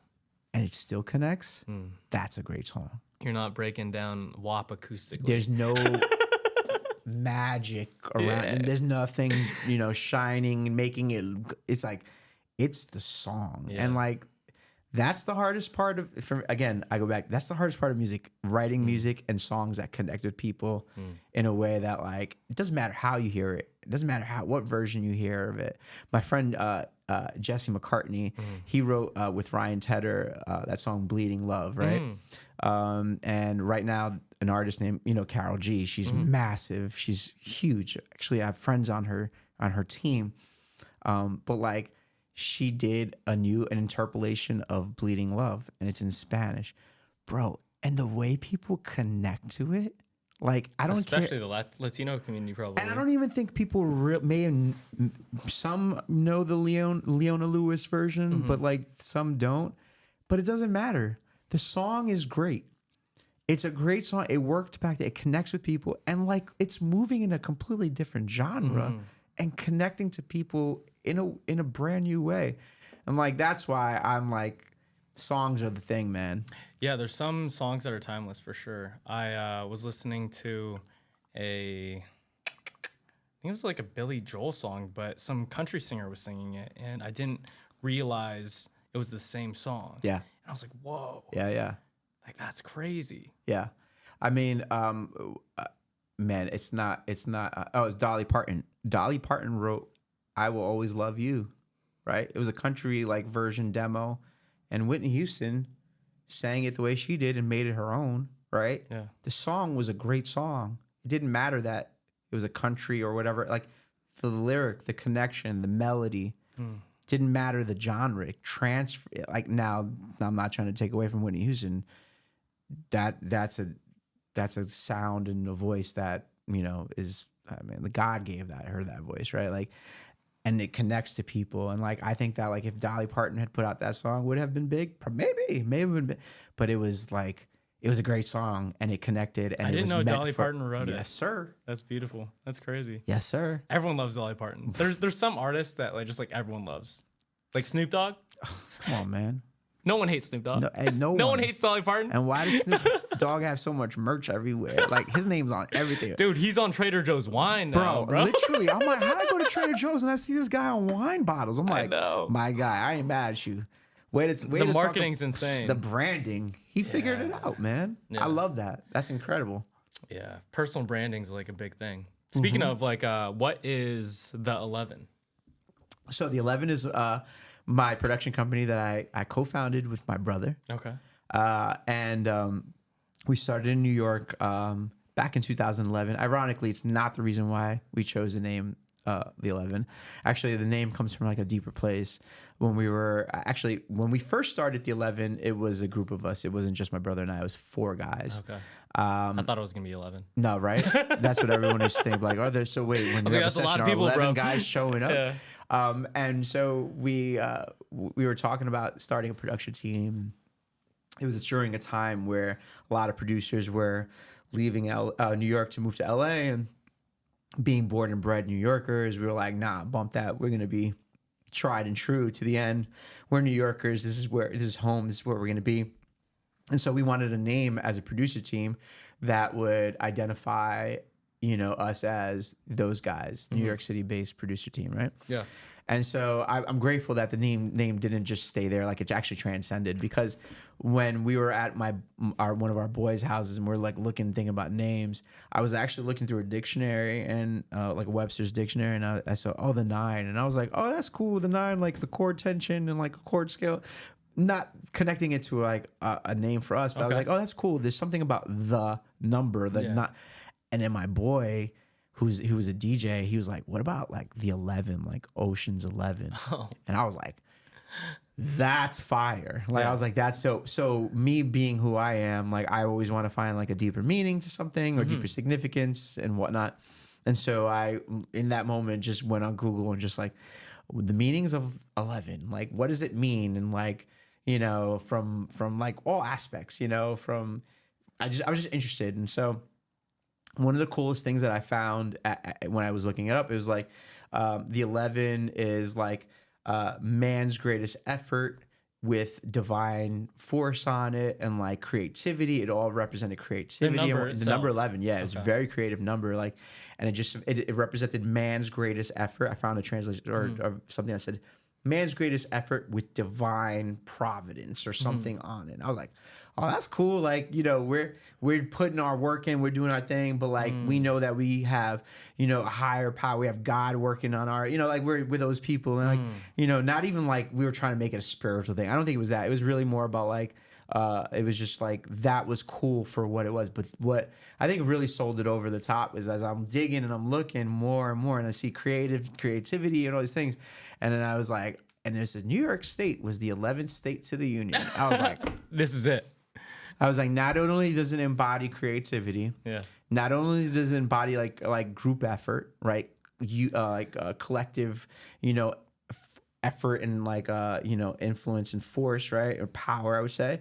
But it also identified where we were from geographically. And so we were like, that's it. That's the name, the 11. And then we launched our career. We launched our production team. What year was that? That was 2011. Oh, wow. But ironically, we never even thought about that. So we started our team, producer team. And back then, like, this was a time where, like, as a producer, like, if you didn't have like an in or you didn't have a publishing deal, like no one was really dealing with you, or they wouldn't write to your tracks or your beats or whatever. But I promise you, for that year, from 2011 to 2012, we showed up every single day. That team, those 4 guys, showed up to the studio every single day and treated what we were doing like a job without getting paid. And we're like, hey, we're gonna do this thing. We're gonna be producers. We're gonna write. No one will write to our music right now. And this is before I was even songwriting. I wasn't even doing any of that. It was just like straight production.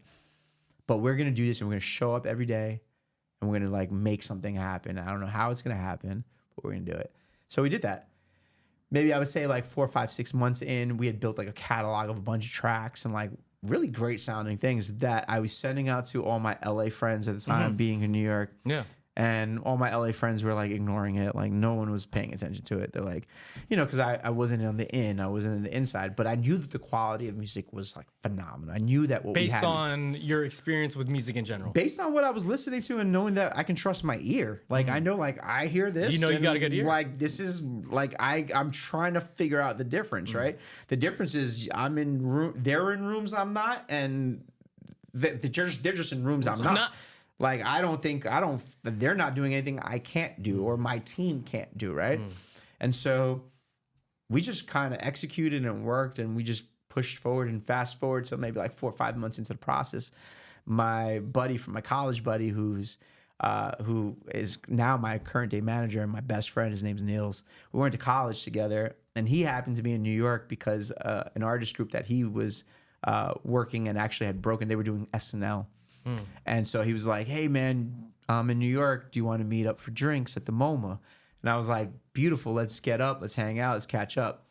So we just kind of catch up, and, we're talking, and he's telling me about all the things that's going on with his artists, and they're about to do SNL, and it's a really great experience. And he's like, so what are you working on? And so I'm like, actually, I started a producer team, and we're called the 11, and we have these tracks and yada, yada, yada. And he was like, oh, man, that's really cool. He's like, who are you talking to? And I'm like, actually, we're not talking to anyone. We don't really have any, like, with the exception of the relationships I had from like songwriter friends from college or people that had moved to LA. Like, I don't have a lot of resources or any way of like, doing anything, but we really believe in what we're doing. We're just trying to create opportunities. And he was like, all right, cool. Well, listen, why don't you just send me a track folder and see what happens? Like, no promises, like, at the time, like, a lot of executives were paying attention to him because he had this new artist that was like popping, right? Yeah. So like whenever you become that guy, like everyone's looking at, oh man, this is the hot shot manager, and he's still a hot shot manager, but he was like crushing it. Like he's breaking into the industry. So he takes my folder that I sent to him, and he starts sending it out to people, and he starts sending it to a couple labels, and I don't even know this is happening behind the scenes. And so he hits me up like a couple weeks later, and he's like, hey man, I just want you to know, like, I sent some tracks out, and I have 2 meetings for you. One is at Epic Records with an executive, and another meeting at the same day, a couple hours later, is going to be with an executive at Sony ATV, the Sony Music Publishing Company, right? So Epic Records at the time was ran by L.A. Reid. Sony ATV is a music publishing company that is like one of the biggest publishers in the world. Michael Jackson was a part of the Sony ATV. That's like the whole thing when he talks about Sony and all that. It's like he started Sony ATV with them. Like they share it. They had a company together. Wow. Michael, right? So it's crazy. A lot of money in there. Anyways, long story short, my manager's like, hey, so they want to take some meetings, and I didn't know what to think. I didn't know what to imagine. I was like, all right, great. I'll show up to the first meeting. With the whole team? No, just me. Just you? Yeah, just me. He was just like, hey, like, I don't think it's the right thing. Like, you should just go on behalf of like everyone, and I don't think he really thought anything was gonna happen. I think he believed in the music. He heard it, but it was like, let me pass this off and see what happens. So he passes it off to the first executive. I take my meeting at Epic Records, and it was awesome. It was great responses. And at the time, the executive was like, yeah, I love these tracks. I'm gonna push them to my team and see what happens. Cool. That meeting's over, maybe like 20 minutes. It wasn't even like a long meeting. It was right. The next meeting I go down to Sony. At the time, I was meeting with like an executive who I still have a great relationship with to this day. And our team, we love her. Her name is Michelle Fantas. She was a young, growing executive at the time. And like, and she had heard my tracks, and she had heard our tracks, I should say. And I'll never forget that meeting. It was Valentine's Day, like literally Valentine's Day 2012. And she was just like, she listened to our music and she was like, hey, I just really want you to know, like, I'm excited about what you're doing. I'm excited about the fact that you guys want to stay in New York. We're losing a lot of our New York people to LA. You guys don't have any songs. But you have tracks that sound like soundtracks to me. She says sound big. She's like, and they kind of sound like songs in themselves.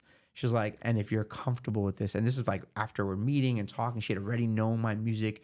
We spent like maybe an hour, maybe close to 2 hours talking. She took her time. She really cared. And she's like, listen, she's like, I can't promise you anything. I can't really, you don't have songs. You have tracks, like instrumentals.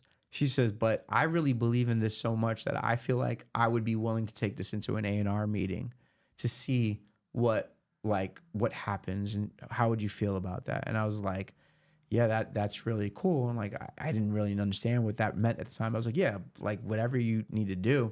She's like, no promises, like, again, these are just songs. Like, these are just tracks or no songs. And so I leave that studio and she says, but do me one favor before you leave this room, like make sure you don't meet with, it's like, can you do me a favor? She's like, would you not meet with any publishers, like any other publishing companies? And I was like, I don't know any other publishing companies. So I was like, you're my girl. You're good. Like, that's it. I'm good. I'm with you. Like, so let's do this.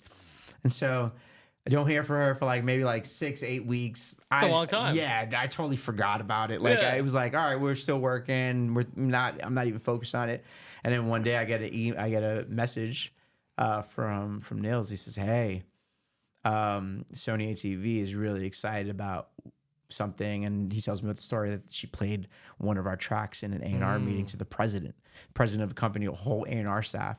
And she's like, hey, I just want to talk about these guys. And this is what she told me. She's like, these guys, they're young producers from the 11, called the 11. They're New York guys. And I really believe it. She played the first track we had ever made as a producer team called 11-1. And I mean, and it was crazy because she says that she played the record and it sounds like this anthem, like big world, sounding record at the time, like really, huge. A lot of character. Yeah, and Danny Strick, who was the president of Sony ATV at the time, he's like, this is amazing. He's like, I think this could work really great for Pitbull. So he's like, Michelle, send me the track. Michelle sends the track. He sends it to Pitbull. Pitbull responds like immediately, like not even, and it's crazy. He's like, Pitbull didn't even end up writing anything to the song, but he was like, Danny, this is amazing. What do you want me to do with this? And that one cosign, like from a track to someone willing to take a risk and say, I believe in these guys. They don't have any songs, but I want to play their tracks in the A&R because I feel like the quality and so good and share the excellence and the craftsmanship that we put behind. We put our effort, we put energy into that, right? She played it, and then to get the attention of the president of arguably one of the largest publishing companies in the world, and he sends it directly to an artist, and the artist responds like, this is amazing. What do you want me to do with it? They send a screenshot. And I was just like, and that was enough of a cosign and a conversation to be like, okay, we want to sign these guys. We believe in them. We believe in what they're doing. We know they have talent. And like, what does this look like? And so that started the negotiation process. In that time, we weren't signed as a collective or a team, and they had a little bit of money. Like they used to send, like they're like, hey, we can't send the whole team out, but they didn't have a little bit of money. They have a lot of money, but they, for things that weren't signed, they were like, hey, we would like to send one of you guys out to LA to go and write with some of our writers. And so I came out to LA, met some kid named Cameron Forbes, who's an amazing songwriter. Is this your move? You moved? No, this is me still living in New York. Okay, this is still you living in New York.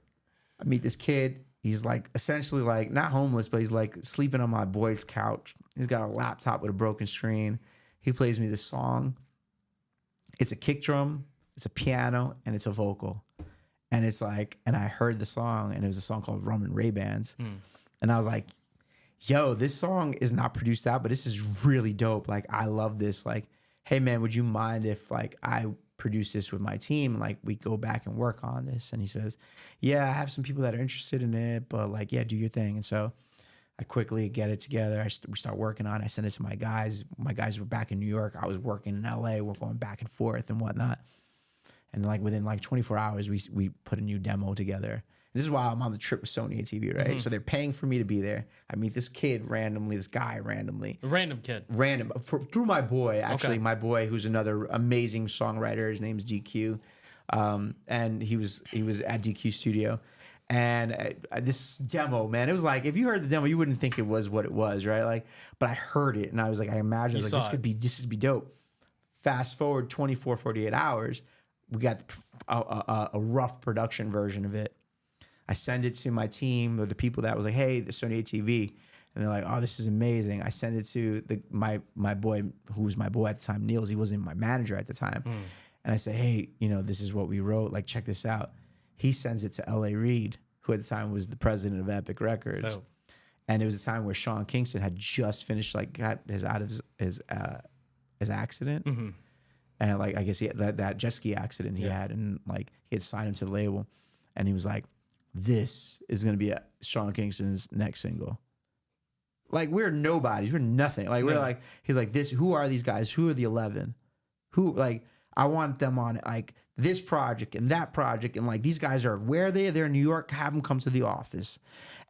And it became, like, a love fest. And that one song that I listened to from a demo, and I wouldn't say one song, but like all the things that led up to that moment, right? Like Sony taking a risk, the A&R taking a risk on like a track, right? All these like simple steps. Me meeting this kid that probably, I don't know what else he was working on. I just heard a song and I really loved it, and we worked on it and connected it. All of that led into like the initial, like the beginning of the 11 becoming legitimized, where now L.A. Reid was like, hey, you guys are going to get really expensive very soon. So I want to buy 5 songs from you ahead of time, songs that didn't exist.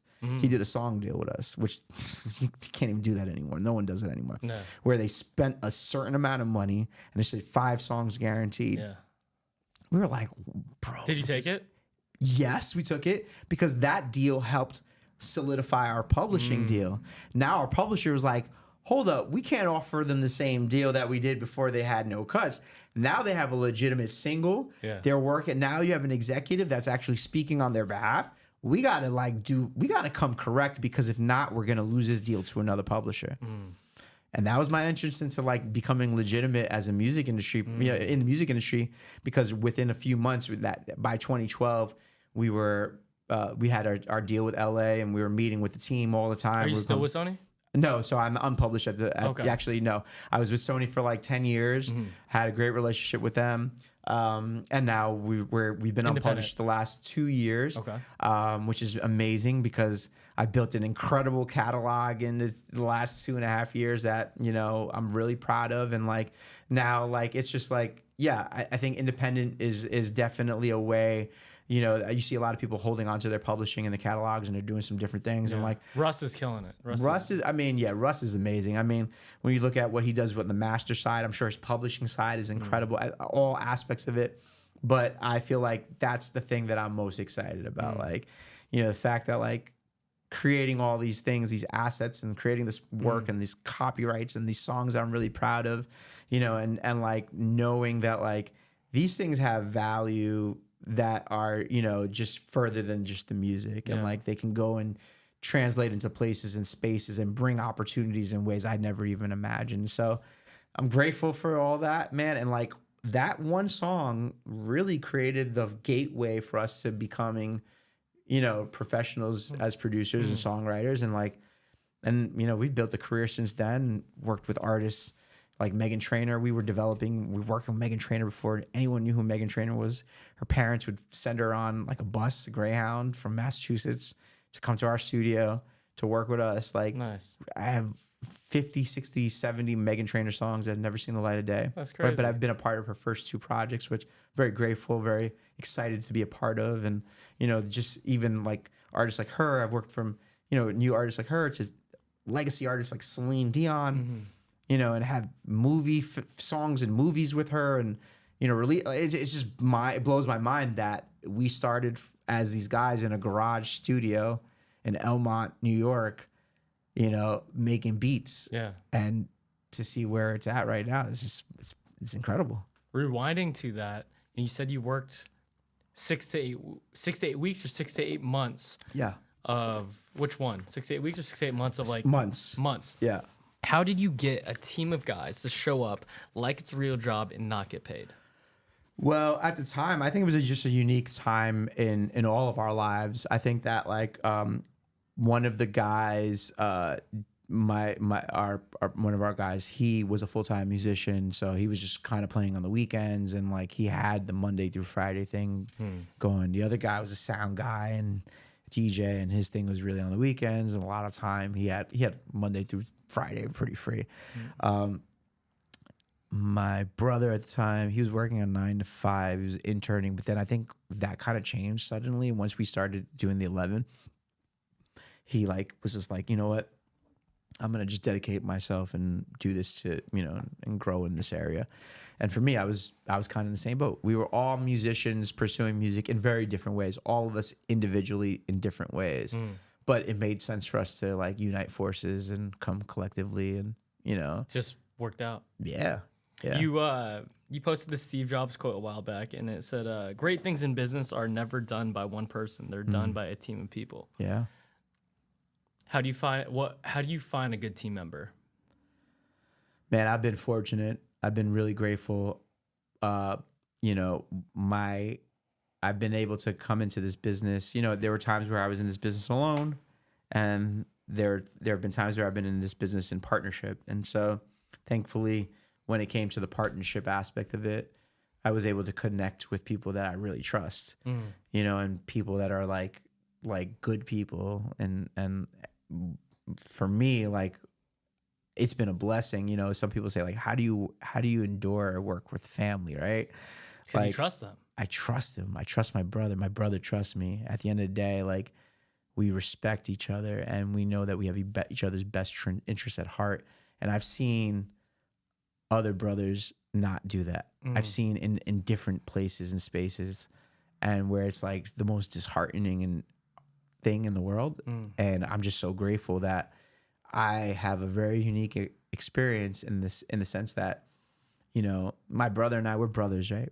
We're good, and we have times, and we create really well together, and we're brothers. We're like, people bump heads, right? But it never gets to the point where I ever feel like I can't trust my brother. So I'm very thankful, and I know he feels the same way. Like, I will defend him till forever, like to the death. You know what I mean? Yeah. I know he's got my back, and so we've built that relationship so strong that where it permeates into other relationships. And like, you know, our manager, you know, I've been the same manager since 2011, right? Yeah. That's my best friend. We went to college before that.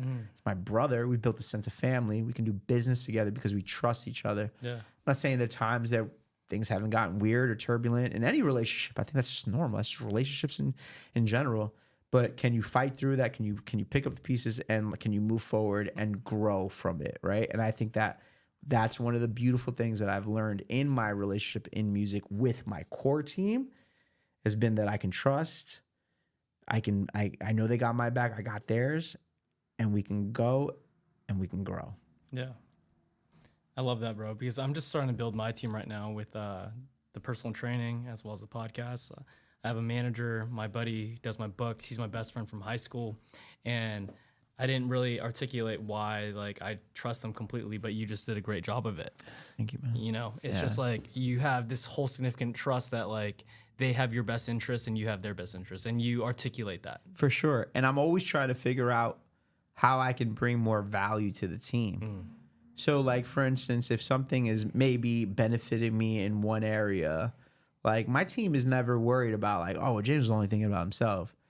Maybe there's an opportunity that I have to go and grab because I'm the only person from the team that can do that. I have to go play piano for J-Lo real quick But on stage. but that's going to bring value because guess what I'm going to do with that playing keyboard with J-Lo? I'm not going to leave it at that. I'm going to create a Christmas album with her vocal coach. And we're going to get Jennifer to sing on it. Yeah. And we're going to do it independently with no record label. And we're going to get 10 million streams in 2 weeks. And we're like, I didn't know any of that, right? But like, I didn't see it like, yeah, I could have just treated it as a gig, but I saw the greater value in what my position, my opportunities was, right? And I didn't go gunning for Jennifer to like, hey, can I produce and record you? I said, no, it was during a time, during a pandemic, right? Like I had built trust in her team with the people that she worked with to say like, hey, we should do this project. I approached my boy, Stevie Mackey, arguably one of the most incredible and like famous vocal coaches in the world, right? Who trains everyone. He happens to be Jennifer Lopez's vocal coach and is still a Jennifer Lopez vocal coach. And I was like, Stevie, you're amazing at what you do. I believe in you as a musician. Like let's make an album. Like, let's do something, right? But I also realized like his relationships, because people love Stevie and what he does. Like I knew that in having that conversation, if Stevie had told any of his friends that like I'm gonna do a Christmas album, they'd all want to be a part of it. Especially during COVID when no one was really doing anything, 100%. Right? And so like I feel like all those things, those experiences that I had on the road in 2019 and all of those things really led up to the conversations that I needed to have to put out a project that I'm extremely proud of, that like independently has sold millions and millions and done millions of streams, right? Completely independent. I've used that that has been a case study for other projects that I've worked on, and I created something out of like kind of like a different, right? Like I was just a gig guy, I was just a musician guy for that job, but I looked at it as an opportunity to say, how can I maximize it? And like I didn't know it was gonna work out. It could have not worked out, but music video later and streams and like, I mean, she has no other holiday music out aside from that, and like the duet, the whole story, and not just her, right? Like I got to work on that album with Boys to Men. I got to work on that album with Take Six. I got to work on that album with Shalea. I got to work on that album with Justin Lee Schultz, this amazing young musician who I've been fanning over since he was like a little kid, and he was a part of the project. Like so many awesome people came. JoJo, who is like one of my favorite singers of all time. Like I think about my like being a kid and listening to JoJo and like and just like so many cool collaborators that were like, yo, I want to be a part of this movement. I want to be a part of this songs album. It's like that wouldn't have come without me stepping in and playing keys and doing this thing and having conversations and talking and believing and speaking into the future of what I saw. What advice do you have to those talented producers or singers or any person in the music industry that have the talent but aren't in the rooms yet? Yeah, you got to create your own thing. It's different. There was a day and age where, and I'm not saying it's not completely this way. There are still rooms that you want to be in, but it's an easier conversation to get in rooms when you create something that everyone's paying attention to. Like, so for instance, if I were speaking to a new producer or a new songwriter, I would tell them, hey, what you should do is get around, or what artists in your network do you really truly believe in? And how can you build a story and create a fire from nothing? Like, how could you create something that people are going to pay attention to, and like really invest into that? Because trying to chase big artists, chase big rooms, or, like that's hard, man. That's cool to do.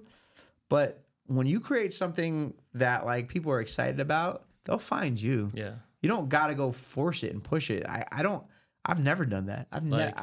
I probably, and certain people would be like, man, to your demise, James, like if you were really about that, like you would push it. I don't feel, and I don't say this in an arrogant way.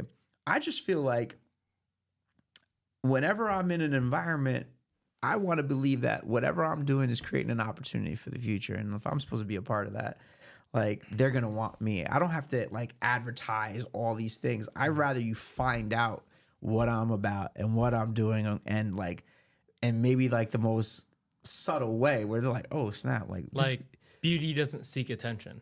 Right. You don't need it. Yeah. And I'm not, again, this is not an arrogant thing. This is not an arrogant, like a position of arrogance. It's like, nah, it's really like, I know the value that I bring to the table and I'm aware of that. I know what I also am not, maybe don't bring the same amount of value as someone else to the table. And like, I'm cool with that as well. I can recognize that. I'm not gonna let my ego get in the way and be like, hey, you do this thing. Let's join forces. Let's make something. Let's create something further.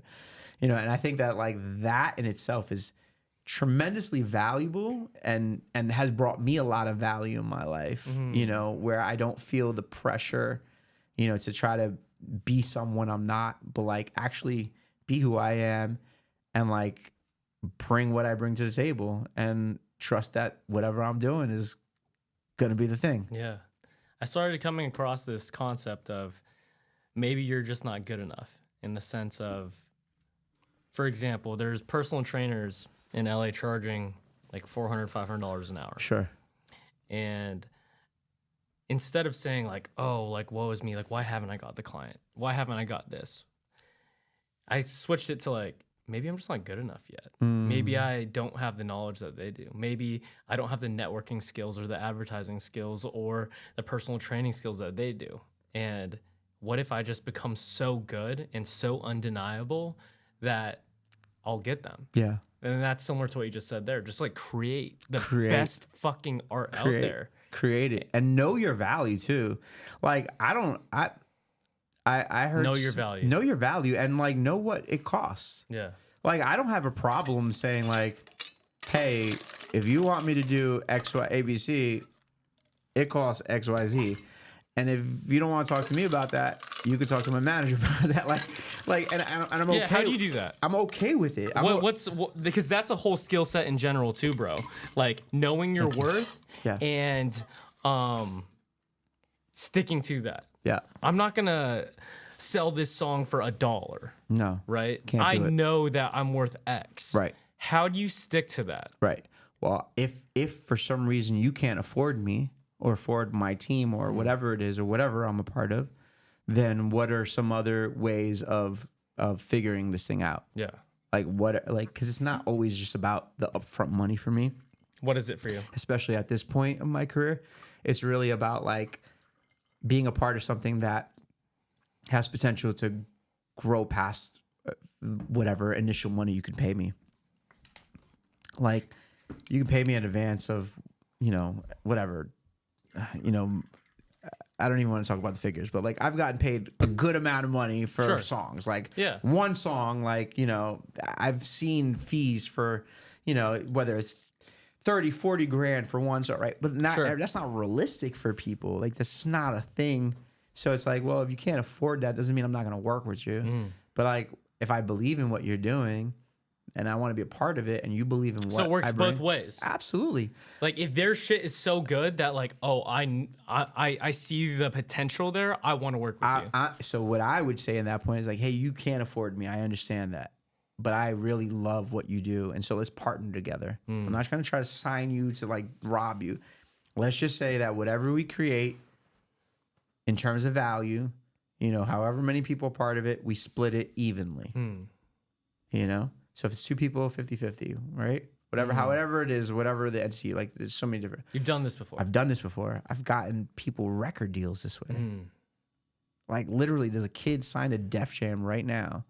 He had no monthly followers, no monthly listeners. He was amazing. He stepped into my studio and I thought I was meeting him because he was going to teach me about like TikTok because he was kind of like known on TikTok for like doing this like really like specific gimmicky thing, but it had nothing to do with the music. It was just like him doing something, right? Like I'm not, and not to degrade or to take away from that. Like, what he was doing was awesome. It was engaging people. It was like really working. Yeah. But like this guy had a voice that I was like, what the heck? And he was just unique. And is it the Stacey Ryan TikTok? It's not Stacey Ryan. Okay. It's a kid. It's a guy, or I would say young man. His name is Jackson Whaler. He just recently signed to Def Jam. And you know, this guy had no monthly listeners, like nothing happened, but he had a significant TikTok following. And he came into my studio and I thought I was going to be educated and taught TikTok from him. Yeah. He says, hey man, cheers, bro. Cheers, brother. This is fun, by the way. Yeah, I'm thanks for enjoying coming, this. bro. Thank you for having me. Of course. Whether or not he was being genuine or it's true, the kid charmed me because he said, hey, man, I know I'm here to talk about TikTok and whatnot. And he did. He gave me the whole spiel like in 20, 30 minutes, and he was telling me about what he was doing. I was like, oh, that's cool. So you got some value out of that? But as he's like getting ready, like I was like, all right, I thought the meeting's over. He's like, man, I got to be honest with you. My buddy told me who I was meeting with today, and I looked you up, and I saw you had written all these songs, and you were a part of like all these incredible projects. He says, and I knew I couldn't come empty-handed, and so I wrote a song last night. It's the first song I've ever written, and I just want to play it for you. And I'm like, and he just takes out this ukulele, and I'm like, in the back of my head, Nate, I'm like, this kid, first of all, even if this is the worst thing I've ever heard in my life, he charmed me by the way he sold it. Like, he was like, I looked at you, all this stuff. Yeah. But when I tell you, man, this kid opened up his mouth and started singing this song called Time Goes By.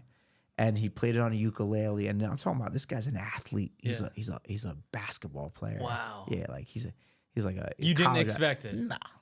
Nah.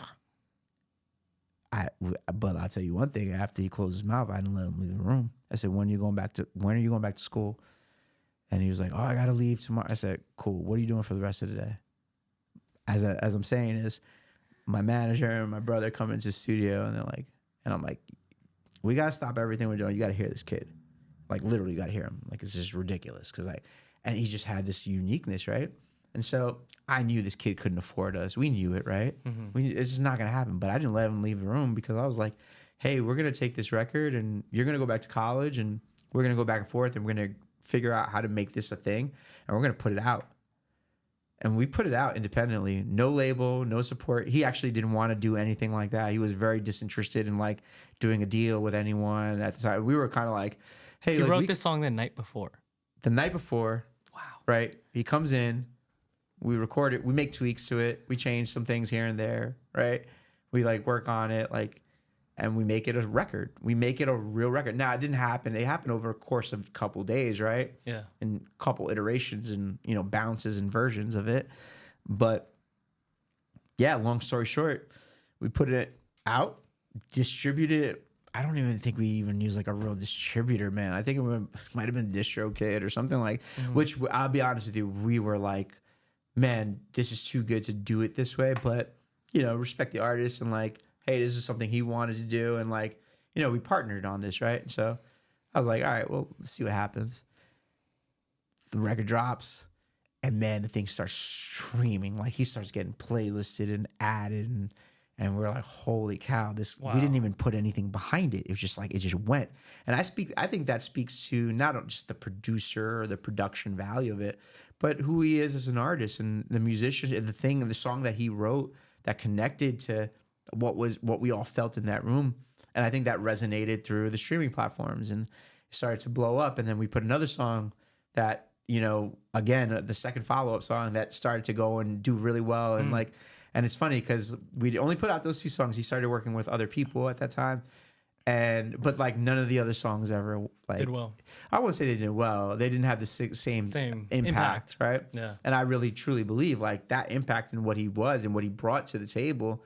Obviously, thankfully, I wasn't short-sighted to be like, nah, you can't afford me. It's like, no, we're gonna work out a back-end deal, and we do those things with people. Like we figure out things because right now I think what we have a really great advantage in this space of music and distribution and like putting out copyrights and IP and all this stuff like that is like, yeah, you may not have the upfront money or people may not have the upfront money, but there could be back end equity and there are deals that you can do with different artists at different levels. And some people can't afford me at that level.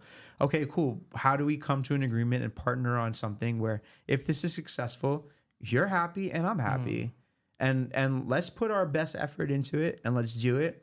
And let's generate opportunities from it. Yeah. When I find out and like when I see like, oh, this is so cool. Now record labels are coming around and like you just mentioned Stacey Ryan, same deal. Stacey was a girl from Montreal, like Jazz, you know, she went to She's talented, school. bro. She's I went down incredible. a rabbit hole. She's amazing. The song like "Don't Let Me Call You When You're Drunk." Yeah, don't text me when you're drunk. Don't text me when you're drunk. That's from a TikTok too, bro. So check this out. Stacey Ryan comes to our studio. This is like right after Jex. She comes to my studio.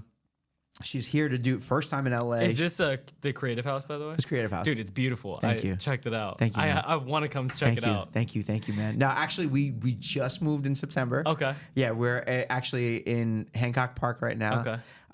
And we're looking to expand and do some more things. And so, Sweet. but yeah, Creative House I'd love in to come Burbank. check it out, bro. It's beautiful. I am so grateful. We were there for about like 3 years. Okay. Yeah. So Stacey Ryan comes her first time first to LA with her mom, and she's recording with this group called Scary Pockets. They're like really well known on YouTube and whatnot. And so at first our manager was like, "Hey man, I've been showing you this girl," and he had been even showing us this girl, and she's really talented. And I'll be honest with you, I was like, "Oh yeah, she's great." And you know, he doing the manager thing, which he's great at. He's like, "Hey, what if we do a session and write with her? She's really talented." And I was like, "Yeah, I'm not really sure we should get that invested into it, but like, she should come by the studio. Let's do a hang. Let's see how it goes, and like, you know, nothing. Let's not overpromise anything. Like, just see what happens." Before you continue, what are the characteristics that make you want to work with an artist? I think, man, that's hard. I think that there's got to be a uniqueness or a star quality or something that I sense that I'm like, yo, this is different. This isn't just a talented person, but there's something really cool here. And I think that's hard. And did you see that in Stacey? No, not up front. And we've had this conversation before, and I love Stacey. she's my heart. I love her so. But I didn't see that at that time, and it was because I only saw her via social media. I only saw her on TikTok. Yeah, I didn't have a connection. So she comes by the studio to come for a hang because we weren't gonna write. And like 15 minutes into it, I'm like, oh, this is like my little sis. I love her. She's the best. Like we just hit it off. Her personality, her bubbliness. She's just excited. You know, I just see the enthusiasm, that young excitement, and I'm like, yo, this is really good. She starts playing me songs. She starts playing us songs, and I'm like, this is really cool. And so like halfway through the hang, I was like, she was like, oh, I started this idea, but I don't know where to go with it. And I was just like, well, I think it's because this is you're thinking of this song, and like you think this is the chorus, but you don't have a chorus yet. Like these are actually verses, and like let's write a chorus together. And so that impromptu kind of be like, let's just write a chorus and let me show you how a chorus is written, because she didn't really know, just had never had that experience. So we write something, right? And she was like, oh my God, this is amazing. This is so cool. I'm so excited. Man, when I come back to LA, like I would love to like work with you guys again. I was like, yeah, you're awesome. You're such a cool hang. Like you're talented. And as she's getting ready to leave, she's like, hey, but before I leave, like I want to play you this other idea that I had. And it's like this song, you know, that I wrote. And it's about this. She tells me the story about this guy that texts her when, you know, he's drunk. And she starts playing, please don't text me when you're drunk. Yeah. Put your phone. I was like, and she sings it, and I'm like, oh my God, this song is special. Like I knew it. I was like, not only is it like hooky and catchy, but there's a real story behind it. And I was like, and I said, Stace, this is dope. Stacey, I didn't call her Stace at the time. Stacey, this is really amazing. I said, when you come back to LA, let's finish this together.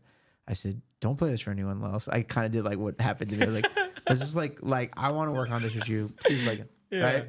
She goes to Montreal, she leaves. Heads back home. My manager has a great idea of like, at the time, open verse challenges were like becoming a thing. It wasn't really a thing, but it was like starting to become a thing. And we had talked as a team collectively, and he was like, hey, I think, you know, we should see what happens and like put that hook out. And initially my gut, like was like, no, that's a bad idea. It's too good of a song. Like, I don't think this is right. So you did it the same way? I didn't say anything though. I literally internalized that. And I was like, but then, and he's talking to me, I think we were on a phone call. He's telling me, I was like, and something said, shut up. That's the old way. That's the old way. Like, this is the way. And I said, all right, man, like, let's see what happens. Let's put it out. Bro, she put the open verse challenge, and like within a few days, the thing just went through the roof. Like, I mean, it was like, it went On viral. TikTok, It went right? viral on TikTok. Yeah. And this kid, an artist from Miami, his name is Zai 1K. He was already popping. He already had his thing on, and he was watching the song for a couple of days. And he ended up jumping on it, and he was like, let me put this my spin on it. And he jumps on it, and he does the open verse challenge. That thing causes it to go through the roof. Like, now you're talking about open verse challenge where you see Stacey's face and you see Jimmy Kimmel. Like, it just went, like, it went viral. Yeah. Like, national TV, everywhere. I mean, we found like the stats of how far that song went after the virality. It reached a third of the entire TikTok platform. Wow. A third. It was the biggest virality of 2022. It was just like unbelievable. It was just, the thing went, it was just so massive. It probably made you realize the power of social media at that point. 1 billion%. And it made me realize, like, man, again, these songs can connect to people. And so within that, man, when I tell you, like, it was such an incredible roller coaster because this song started to go. And as we got 280,000 pre-saves on a song that didn't even exist. On TikTok. Because the song went viral, the version, we didn't even have a final version of that song. It wasn't out. It wasn't on Spotify. There was nothing. It was nothing. So we're like, oh my God, we got to drop this record like next week. Like yesterday. Because we didn't have it. Yeah. Like, now it's like a thing where, like, oh, let me tease this thing, and then they drop it, right? We didn't have any of that. Yeah. What we So did did you have, call her? You're like, yo, let's record this tomorrow. what happened is we realized the data, like, somehow or another, my manager was able to figure out that, and what really happened was when all the labels started, like, knocking on the door. Man, when I tell you, it was like the thing that, as a music producer, I think the dream that every producer has is, like, when they want something you have so badly that they'll do whatever it takes to get it. Yeah. Like, that's what was happening. It felt like that? Oh, no, it didn't was feel, that. it was that. Yeah. I was watching, and I won't say any of these executives' names because I don't want to embarrass them because they're, like, so high. These are not like A&Rs or vice presidents, Yeah. or, like, these are like the heads, the CEOs of label, sitting on my couch as one label's driving in the lot, the other one's pulling out. And it was I would hear my manager would put some of these executives on speakerphone, and you're hearing, like, again, I would never say these names, but rock star guys, like, sound like, oh my God, like, what do we got to do? How can we be in business? Like sounding like young, nervous children. You're just like, this is dope. Like, That's a cool feeling. It really is, because it validates everything you're doing. You're like, okay, so what we did was important. And 280,000 pre-saves, we had the data, we had all these things to, like, leverage and go and back it up, you know? And so, anyways, long story short, she ended up doing a label deal. We ended up doing a project. We ended up having another song that went super viral called Fall in Love Alone, where over 500 million streams. Yeah, the Vivo music video was really good for it. Wasn't that cool? It was beautiful. And can you believe, like, that didn't even come from, like the label side? That came from, like, an artist or a director that really loved the song and really, like, got behind it and, like, saw the virality and, like, just created this, like, incredible story. And, like, all these things just really helped to move the song along and move it forward. And it was great. It was significant. I mean, we traveled most of 2023 around the world, performing in some of the biggest festivals around the world. Did you go to Coachella on that one? No, I did Coachella with Becky G. Okay. With Stacey, we did Java Jazz Festival in Indonesia, which is one of the, like, I mean, just one of the most significant festivals in all of Southeast Asia. We did Mad Cool in Spain. We did Montreux Jazz Festival in Switzerland, which is, like, the most elite, like, that's, like, the cream of the crop. Like, bro, wow. what's that feeling like? What's that feeling playing and being a puzzle piece in this song, and you see the work in studio affect thousands of fucking people in front of you, bro? What's the greatest that feeling reward. like? I mean, when we were in Indonesia, and You look out. we were sound checking, right? We're getting everything, and they were like, "Hey, doors are about to open," and we're on a main stage, and you're like, oh, "This is a big room," and the lights are off on stage, and they open the door, and when you see at that point, I think the room, I can't remember, it was a couple thousand people, and I don't remember what the room says, but not but rushing and running to the stage, like, and you're like, holy cow, they're here to see Stacey, they're here to see her and see hear our songs.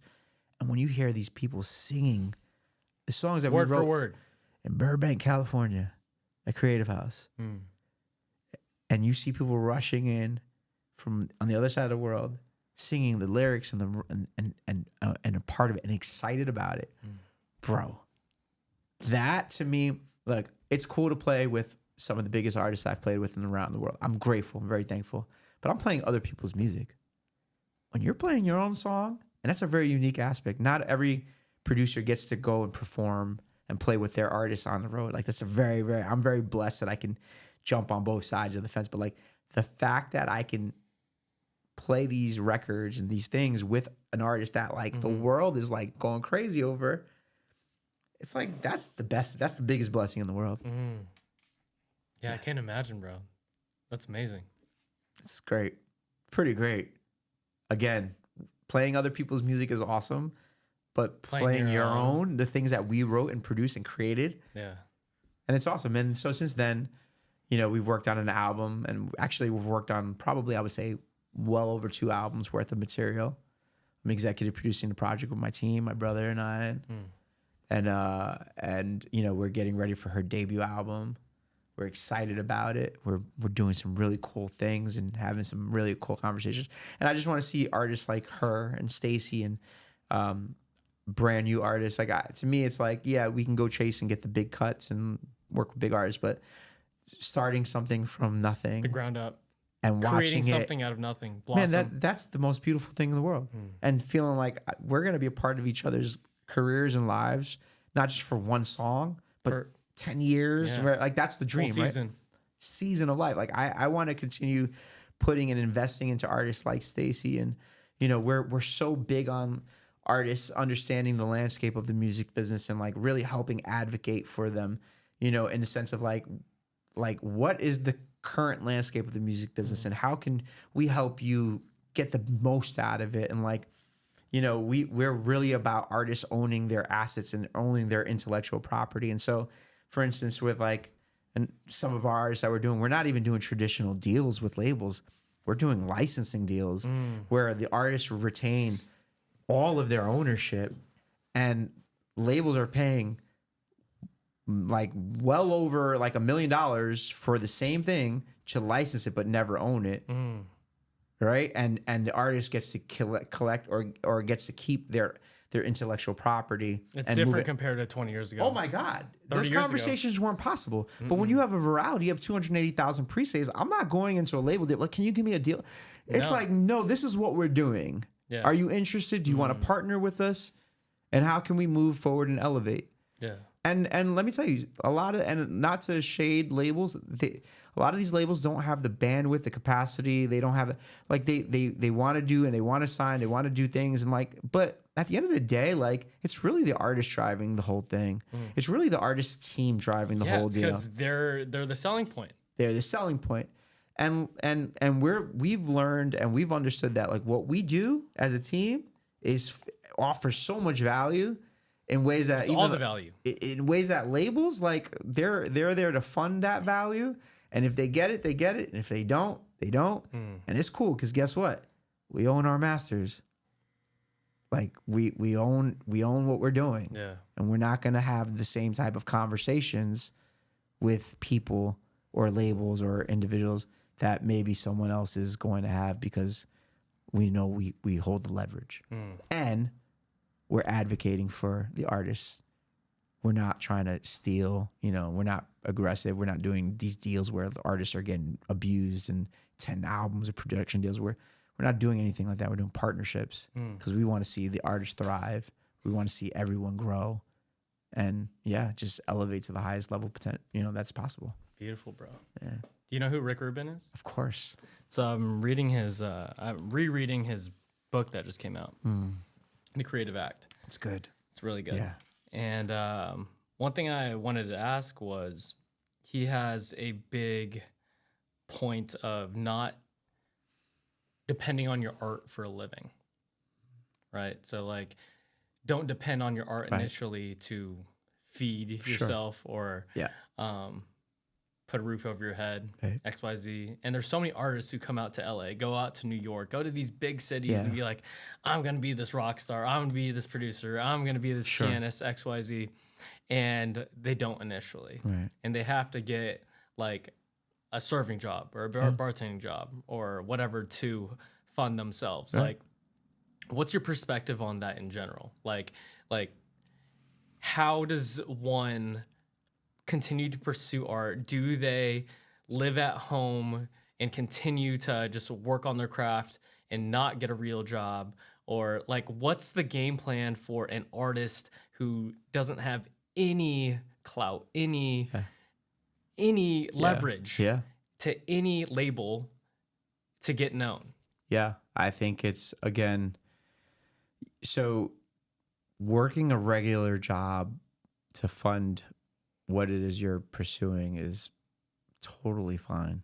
I don't think that like it's a negative thing. And like, I know people are like, oh man, I work a real job. It's like, okay, cool. You got to work a real job for now, but like your funding, don't look at it as like, oh, I do this and this on the side. It's like, no, this thing is funding what I really want to pursue, where my focus is. And like, that job is just a means to an end to continue pursuing the thing I want to pursue. And so one of the most practical ways for people to do that right now, social media is just unbelievable. Like the reach that you can have if you're creative and you're consistent, right?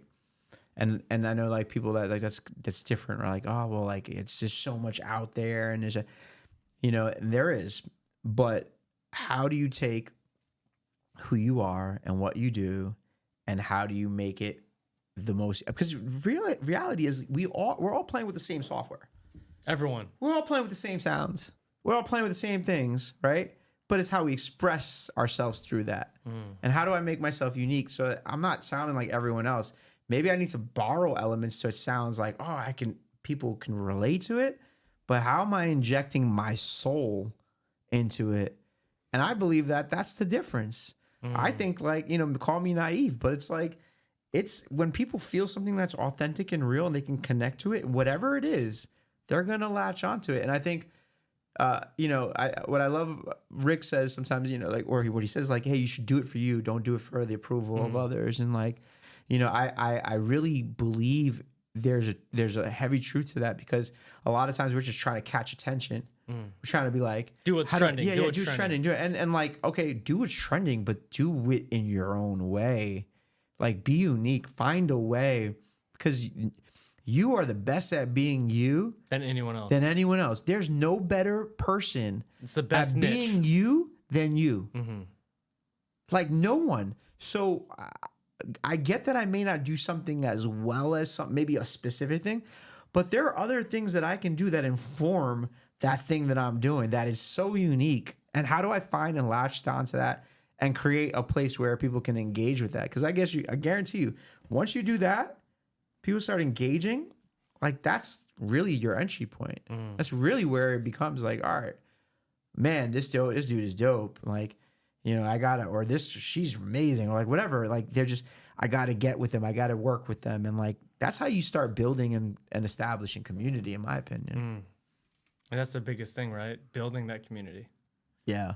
Getting people to like your shit because it resonates with them, because they're living that story that you articulated through that song. Right. Yeah. Right. And it's like, it's a catch-22, because it's like, it's never been easier and it's never been harder. Yeah. But you know what's hard? Staying consistent. It's the hardest thing. So I know there's an artist, and I won't mention his name, but like, this kid's making like stupid money, like quarterly, from his like songs. As a businessman, he's speaking quarters, bro. Yeah, he like literally, and like he puts out songs, and he's got this thing, and he does, and like it's kind of gimmicky, but it's really good. It's like I won't knock it at all. Labels banging at his door, and he's just like, what are you gonna do for me that I'm not already doing on my own? And his genius isn't anything else except two things. He puts out a song every week. Every single week, he's going to put out a song. And he's going to create content around that song. And he's going to keep doing that. And he's doing it over and over again, and keep reposting videos and do it. And like, he could get a label deal. He can get signed for well over $1 million. But he's like, I don't. You're not gonna do anything for me what I can't do for myself.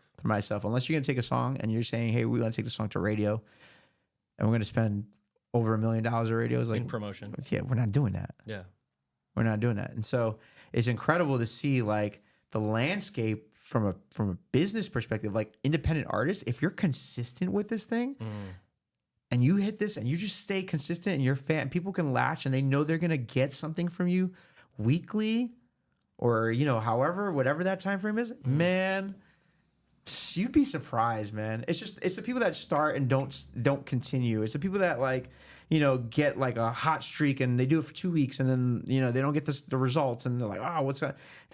You don't win that way. You gotta win by consistently striking and playing the long game. That's in social media in the same way. I think in life, bro. Everything. Yeah. I feel like so many people get excited and they go off. I've been like, I journal a lot, and yesterday I was like, the exciting part is starting. The exciting part is starting the relationship, starting the project, starting. Sure. But once it gets hard, once it gets to the hard point of the relationship, the hard point in the project where you're like, oh, I didn't know I have to do this. Yeah. And then you continue to figure it out. Like, that's where that mental toughness that we're talking about, that resilience is. 1,000,000%. And if you could get through that, bro, like, you're unstoppable. Because the amount of people who stop is insane. The reason why I continue to put a podcast out every single week on Friday is because I read a stat that 50% of podcasts stop after 5 episodes. Wow. 90% stop after 20 or 95, something like that. Dang. So if you keep on going. Well, right now I'm just basically top 5% podcast just because I've been doing it for 4 years. It's the consistency. It's just the consistency part, Right. And that's anything in life too. That's working out. Right. If you work out 4 times a week, you're in top 1%.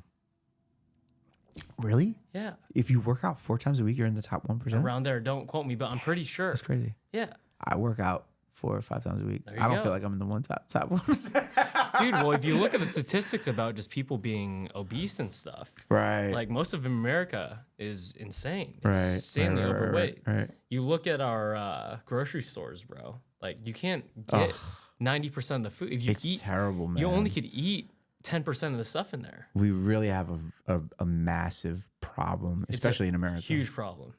It's insane. We're blessed because we live in LA. People care about their health. 1,000,000,000%. I was in Vegas. I was in Boston, bro. Like, dude, people don't care. I mean, they do care, but it's different. We're just blessed to live in LA, and you don't realize it until you're outside of it. Yeah. No, it's different. We have a lot of options. You can do anything vegan, vegetarian, gluten-free. Like, you really can. But you leave an hour. People care more though. Yeah, I think we have the entertainment people who care how they feel on camera, stage. I mean, I think that's all a part of it. But even still, with the people that care, like we're even seeing like some of the food sources from the things that we think are good are still not good, and like we don't compare with other parts of the world in terms of like the quality of our food and the nutritional value that it brings, or like there's just a lot that goes on to like the hyper over industrialized American way of creating food. And I can't speak into it. Like, I'm not an expert. I don't know. Yeah. I don't want to sound like that guy. Like, Yeah. But what I will say is when I travel to other parts of the world and I eat the same things. Pasta in Italy. That's unfair, man. Pasta in Italy is like... Well, there's rules and regulations, bro. Like, you compare ketchup in Europe versus ketchup here. There's 1,000 ingredients in the ketchup here. There's 5 ingredients in the ketchup in Italy. Right. And a lot of our stuff has preservatives. I'll never forget the first time I went to actually a couple parts in the Middle East, but man, I'd buy fruit at the store. And like the next day, it would be 2 days. It'd be gone, like rotten. Like it'd be like complete. There's nothing preserving it. There's no preservatives. Yeah. And so it's just like it's real. It's natural. It's like you gotta eat it. Like I've had an apple that looks the same in my fridge for a month. And that's scary. That's scary. Bro, like, we're not doing the right thing over here. Even organic. And I eat organic. I am that guy. Like, I know that even still, I'm like, I'm not really sure. Yeah, I'm not you don't really know. sure. It's kind of scary, bro. It really is. Yeah. Especially when you start talking about like the things that are in our food. And I've been really like heavy into like microplastics and like researching that. Dude. You don't want to go down that rabbit hole, bro. Dude, it's so disheartening. Yeah. It's like that are in your system and stuff. Yeah. They're finding it in babies. They're finding it in like finding it in like shit's real. Shit's real. It's kind of scary to think where we'll be in like the future. Yeah. When it comes to that. I wonder, and I something I've been thinking about, like, what's the process of getting those things out of your body, those microplastics, those foreign objects or chemicals? And you know, it's like, as I'm researching and I'm looking up, and I think this is why I'm such an advocate for, like, you know, although I'm not like a training professional or you know, I don't train professionally for bodybuilding, but like I really see the value in like working out and taking care of my body. And because you only have one. You only have one, and there's a lot of stuff going on in you that you got to get out. And the only way you're going to get it out is by working it out, sweating it out, getting it out, like doing it, like whatever it is to get those things, those toxins and those chemicals out. And so I think in this stage of my life, as I'm getting older and I'm, you know, maturing as a man, I'm like, no. This is not an option. I can't just think that like, oh, I'll be okay, and this will be a fine. There's going to be some medicine for this. And I've seen family members die that way. I'm not doing that. You can't depend on not doing it. Society, on our government, on our medical system, on anyone else besides yourself to help you out. No. Yeah. 1,000,000%. And you decide what you put in your body. You decide how to move it. Heck yeah. Yeah. I mean, as we drink this tequila. As we drink the tequila. Tequila's the healthiest liquor out there. It really is. I only do tequila soda with lime juice. Yeah, I was going to make you a real nice cocktail, but you said just tequila soda. Bro. That's cool. I mean, I don't want you judging me. Like, no, I'm not judging you. The sugar. No, not judging you at all, bro. You can't. You can't. Healthiest thing. Cheers to that. Cheers, bro. Before we close out, what are you most excited for in your life right now, bro? What am I most excited about in my life? I'm excited about, some of the conversations I'm having about in terms of expansion, in terms of like taking what I do as a producer, songwriter, musician, and going into other spaces and being invited into conversations and spaces. I just got asked to be on an advisory board for a tech company that is going to revolutionize how people invest into IP. How do you add value to that advisory board? Because I can collectively show with all the data that I have in what we've been able to do as a team, how we've been able to build value in not only the artist, but in the catalog, in the places and spaces that we can take these things into streams and movies, and like there's so much value. And like when you start realizing that IP is the most intellectual property is one of the most valuable things, that like investment bankers right now are paying multiples of 10, 20, 30, 40x. Maybe not 40x, but 30x I've seen is probably like the highest I've heard of, right? On IP and on intellectual property. Why? Because they know that these pieces or whatever this intellectual property can generate income. This asset. It's an asset. It's going to go further than just what it is right now. And so like being a part of those conversations, and that the fact that like people that are like crushing it in tech are like, hey man, could we talk to you about how you did case study A, B, C? Because it's not just, we haven't done this one time. We've been doing this over and over and over again. 10 plus years. So it's like, I really know, or we really know, and my side, like, I think we have good instinct.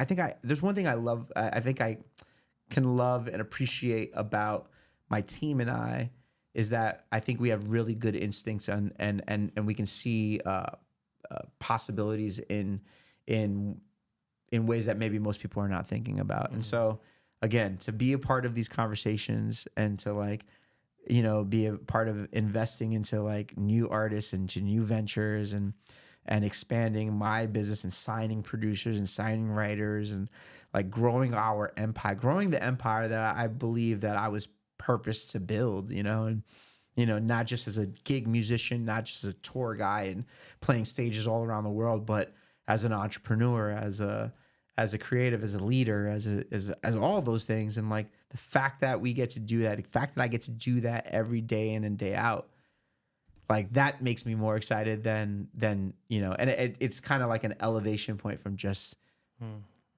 it's an elevation point from the music and seeing how valuable the music can be to not only myself, but to the world.